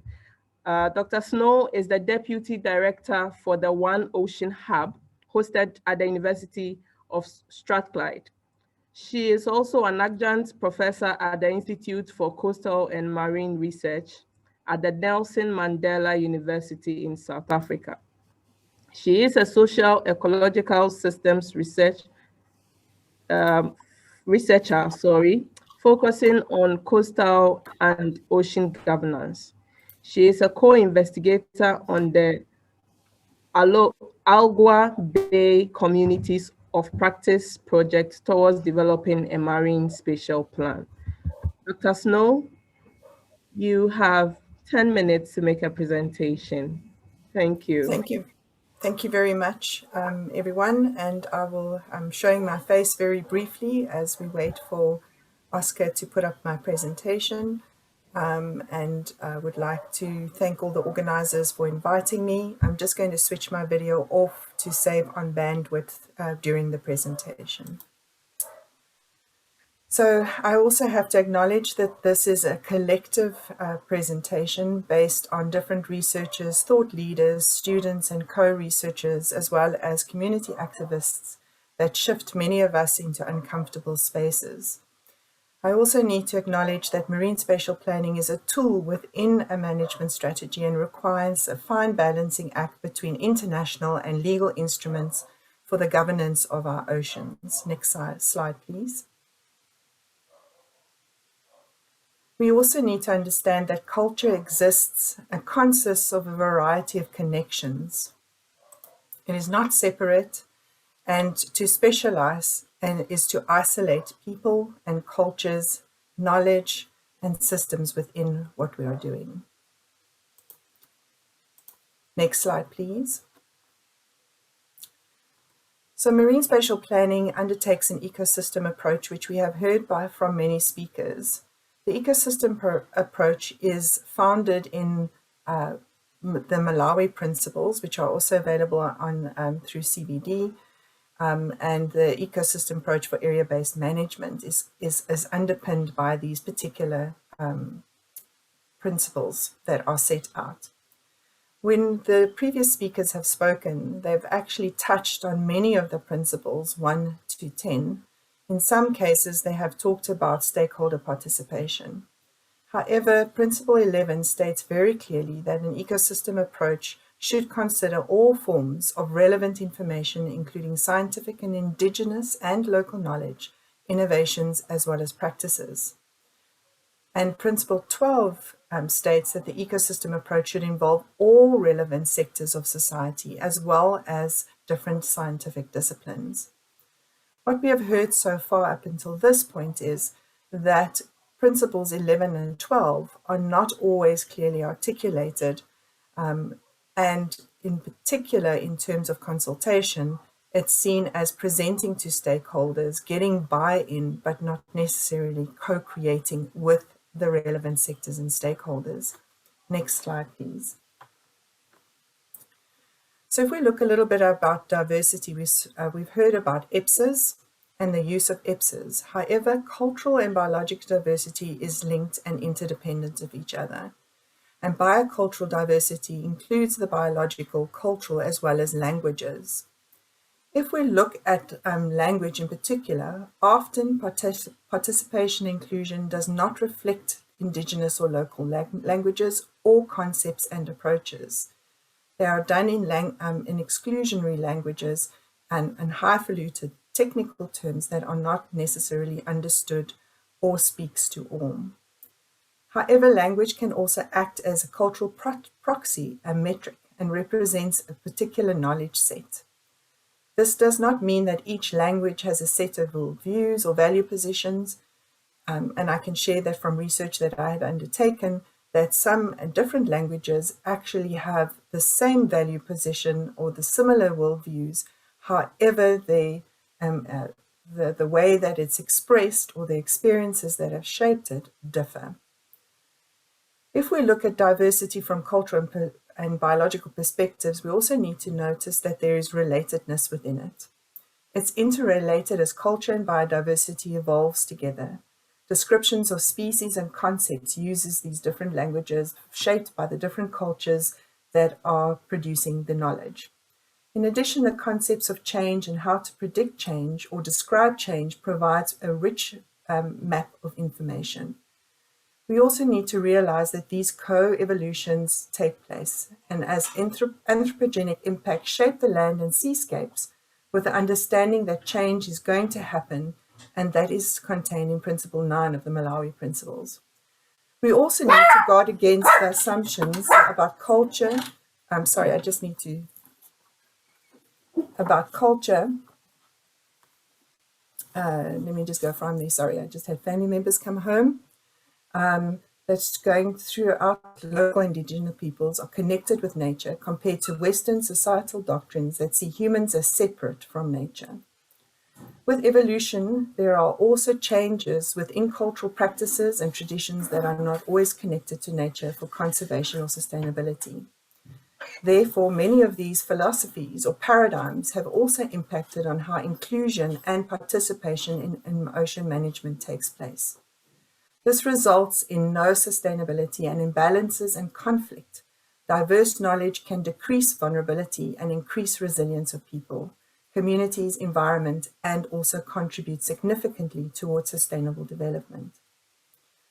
As a note, we need to realize that culture is not only attributed to indigenous or local communities, but we also need to acknowledge that there is institutional culture that also shapes knowledge, also can have impact on equity, benefit sharing, and practices in management of ocean spaces. And that's if we look at different sectors as an example. Next slide, please.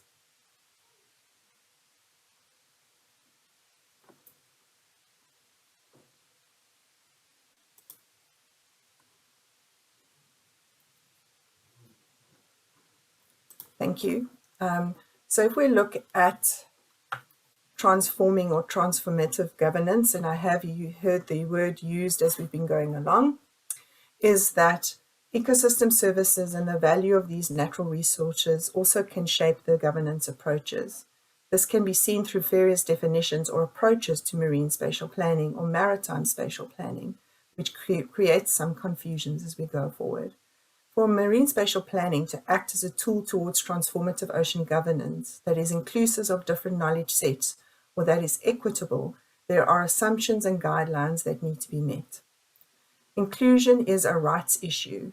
Inclusion of local indigenous knowledge and inclusion in decision-making, particularly within marine spatial planning, effectively protects the procedural rights of indigenous peoples and local communities through access to information, meaningful participation, as well as the right to litigate against certain decisions that are being made. So we also need to know that transformation does not always result in practices for conservation or maintenance of ecosystem functioning or support these conservation efforts. We also need to understand that historic loss in environmental knowledge together with economic globalization underlies the degradation of both the environment as well as cultural integrity. And something to take home here is that intangible services include knowledge. So knowledge is an intangible service within the marine spatial planning context. Next slide, please. So I'm going to tell you a little bit more about an Algoa Bay case study in South Africa in the Eastern Cape. And as a small component, I'm not going to talk about the whole case study itself and the marine spatial planning process, which is using the IOC UNESCO 10 steps that were produced earlier on in this workshop. However, when we started with these particular 10 steps, we realized that there were a lot of competing interests, which we know from theory as well as practice, that stakeholders and local voices needed to be included from the outset and not just later on in the process. They needed to shape how the plan was going to emerge, what their needs and what their requirements are in particular. Next slide, please. So Algoa Bay is an interesting and complicated oceanographic area owing to its regional weather system. It's also close to an Agulhas bank, as well as influenced by both the Agulhas as well as the Benguela current. There are a variety of habitats, and it is considered a biodiversity hotspot because of the mixing and influences of these two particular currents. It is an extremely productive system, and it has already been impacted by global challenges, including episodic events and system-wide consequences as a result of climate change. It is also a system that has a vibrant socioeconomic system. Next slide, please. So we understand this through looking through a socio-ecological lens, which is really important to consider, and why culture and as well as different knowledge systems are important to include. We need to understand the intractable challenges within these socio-ecological systems, understanding that the system is made up of the society as well as the oceans and the coasts and the linkages that come through there, as well as the particular threats associated and the goods and services. So we talk about conservation objectives, but it's also in protecting the ecosystem goods and services, not only those that are extracted, but those that contribute to social cohesion, poverty alleviation, livelihoods, peace and sustainability, protection from hazards, as well as good health from the very air that we breathe and the climate that we depend on these particular oceans. So we take on using a systems thinking approach within the Algoa Bay project towards the development of a marine spatial plan. Next slide, please. So why use systems thinking? There are many decision and support tools that exist. Il y a un certain nombre d'outils d'accompagnement qui existent. Tools, and these could be because of the limited functionality, the understandability of these particular tools, the stability, how they change over time, the costs that are involved, as well as the integration of temporal and spatial dynamics within these systems. Next slide, please. So within Algoa Bay, we are looking at together using the system dynamics modeling approaches in terms of participatory methodology right from the onset, which includes the incorporation of different forms of knowledge. It can allow for boundary setting and can address different scales. We can look at the soft coupling of spatial as well as temporal information, because not all knowledge can be represented or reflected in a map or spatially. In term system dynamic modeling, we could also assist with the understanding of conflict and challenges within the marine environment by modeling particular feedbacks across environmental, social, and economic components of these particular complex systems. Next slide, please. So we have particularly looked at scenario planning within these tools and within marine spatial planning to communicate and to also bring in different forms of knowledge. How do people see change taking place? What are the particular scenarios and what would the impacts be as an example? Next slide, please. So the co-design process, which is the co-development of these dynamic models, looks at adapted for a development context. It looks at co-development of particular policy interventions and how we can learn along the way in identifying these different levers of change and adaptations, and it also then results in a management tool that is understood and accepted by all different people. Next slide, please. So just to give a very brief, I'm not going to spend too much time on the next slides, and then we'll spend a little bit more time a bit later. But this is just an overview of the process of co-development, where we will look at groups, workshops with individuals and stakeholder groups, different inclusion of local and indigenous communities, small-scale fisheries, not only the sectors that dominate marine spatial plans, like oil and gas, other mining and commercial fisheries, for example. There will be particular working sessions. There will be then sector-based workshops and also multi-sector workshops, bringing everyone together to resolve certain conflict.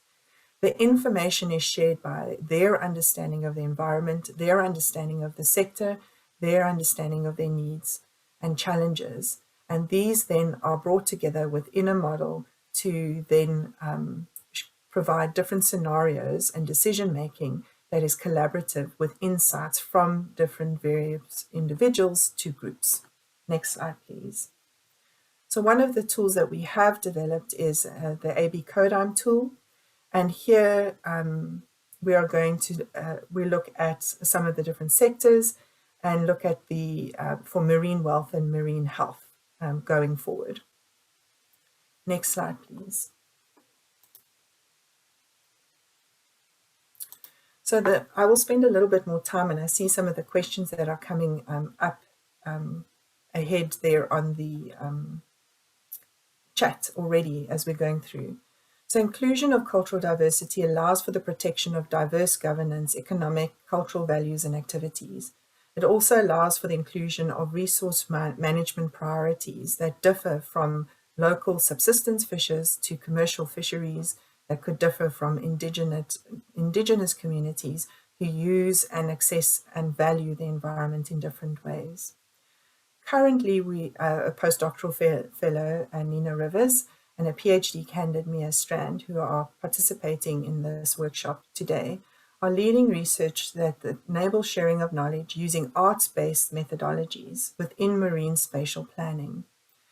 It is significant as this research is on spatial representation of different diverse knowledge and value propositions, in particular mapping that can lead towards the mapping of culturally significant areas, as similarly as we would do for ecologically and biologically significant areas, EPSAs. Overlapping culturally significant areas with EPSAs can show how there is synergy and collective possible protection of both cultural as well as biological diversity within a system. In addition, maps are often seen as exclusive. Marine spatial planning seems and appears very technical. It's a lot of lines on a map, and one does not know how each and everything can interact.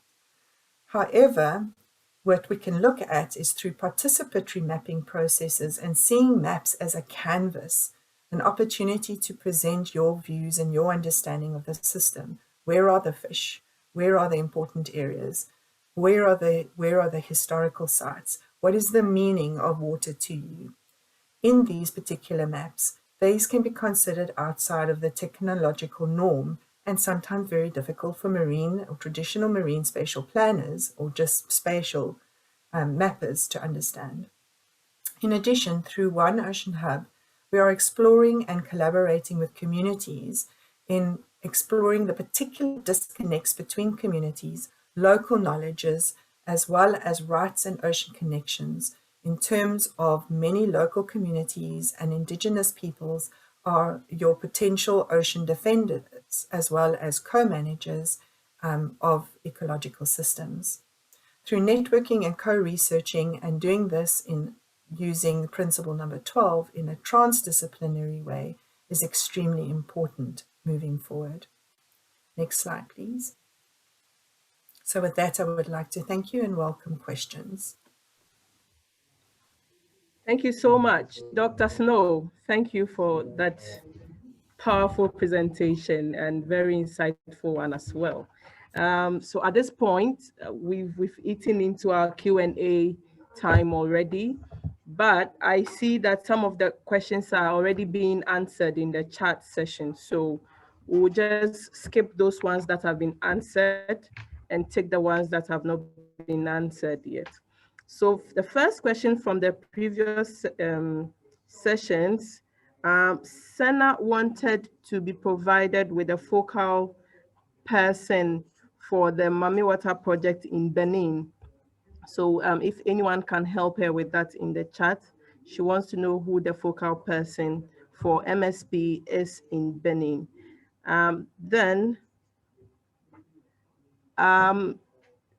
Ferdinand also wanted to know which tools were used for data collection.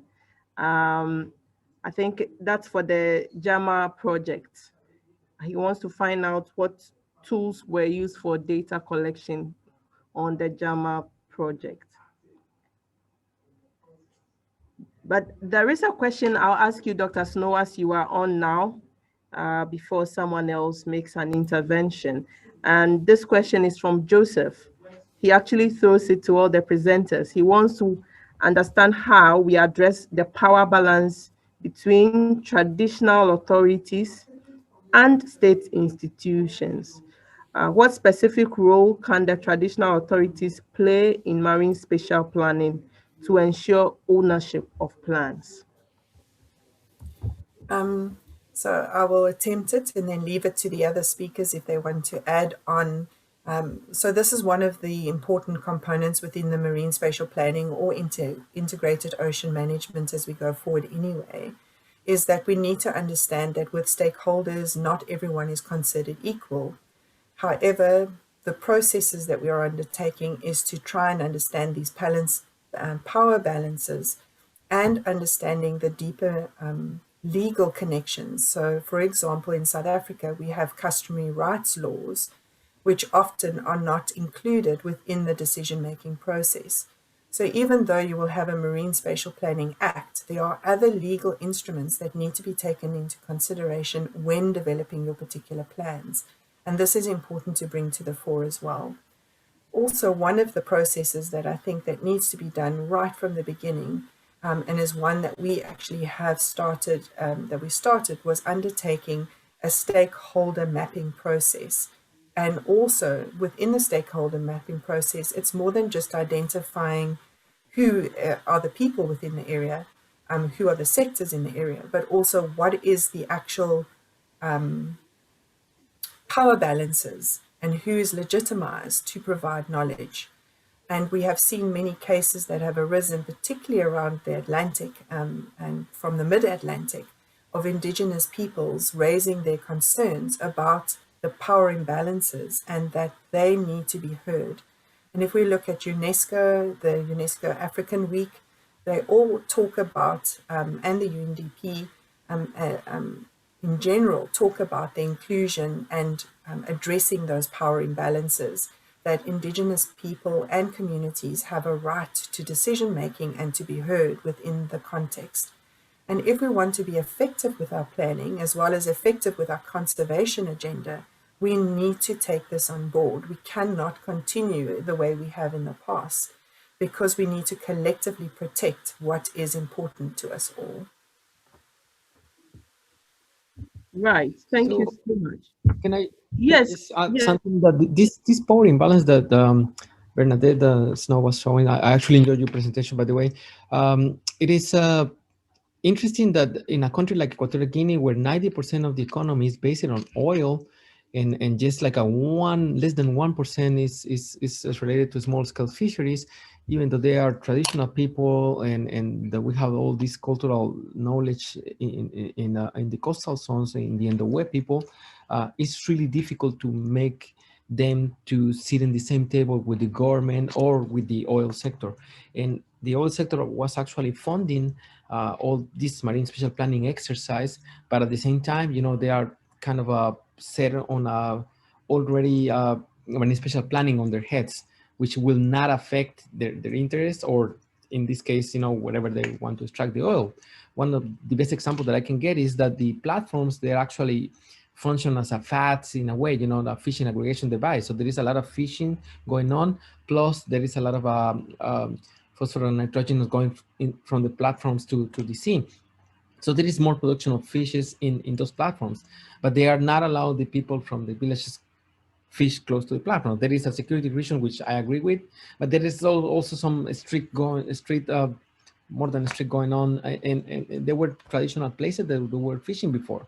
So it is really difficult when this imbalance in the economic part is really kind of a bias, the marine spatial planning at the end. Thank you. Right, thank you. Okay, so I see. Okay, sorry, I felt I saw a hand up.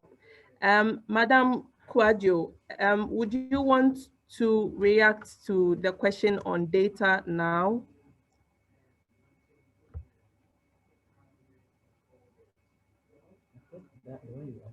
Est-ce que je peux vous aider là, Madame Kwadjo? Allô? Yes, madam. Je constate qu'il y a beaucoup de questions qui ont été posées en anglais. I see many questions have been asked in English. I see.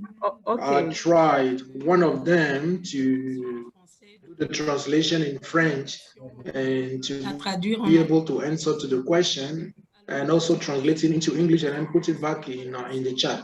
I don't know if there are other questions to the JAMA project, but already I heard about the link, the balance between the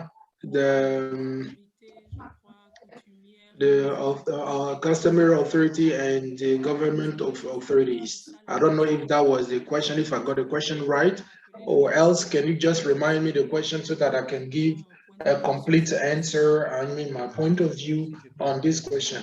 If I may, there was a question on the tools used to to collect the data.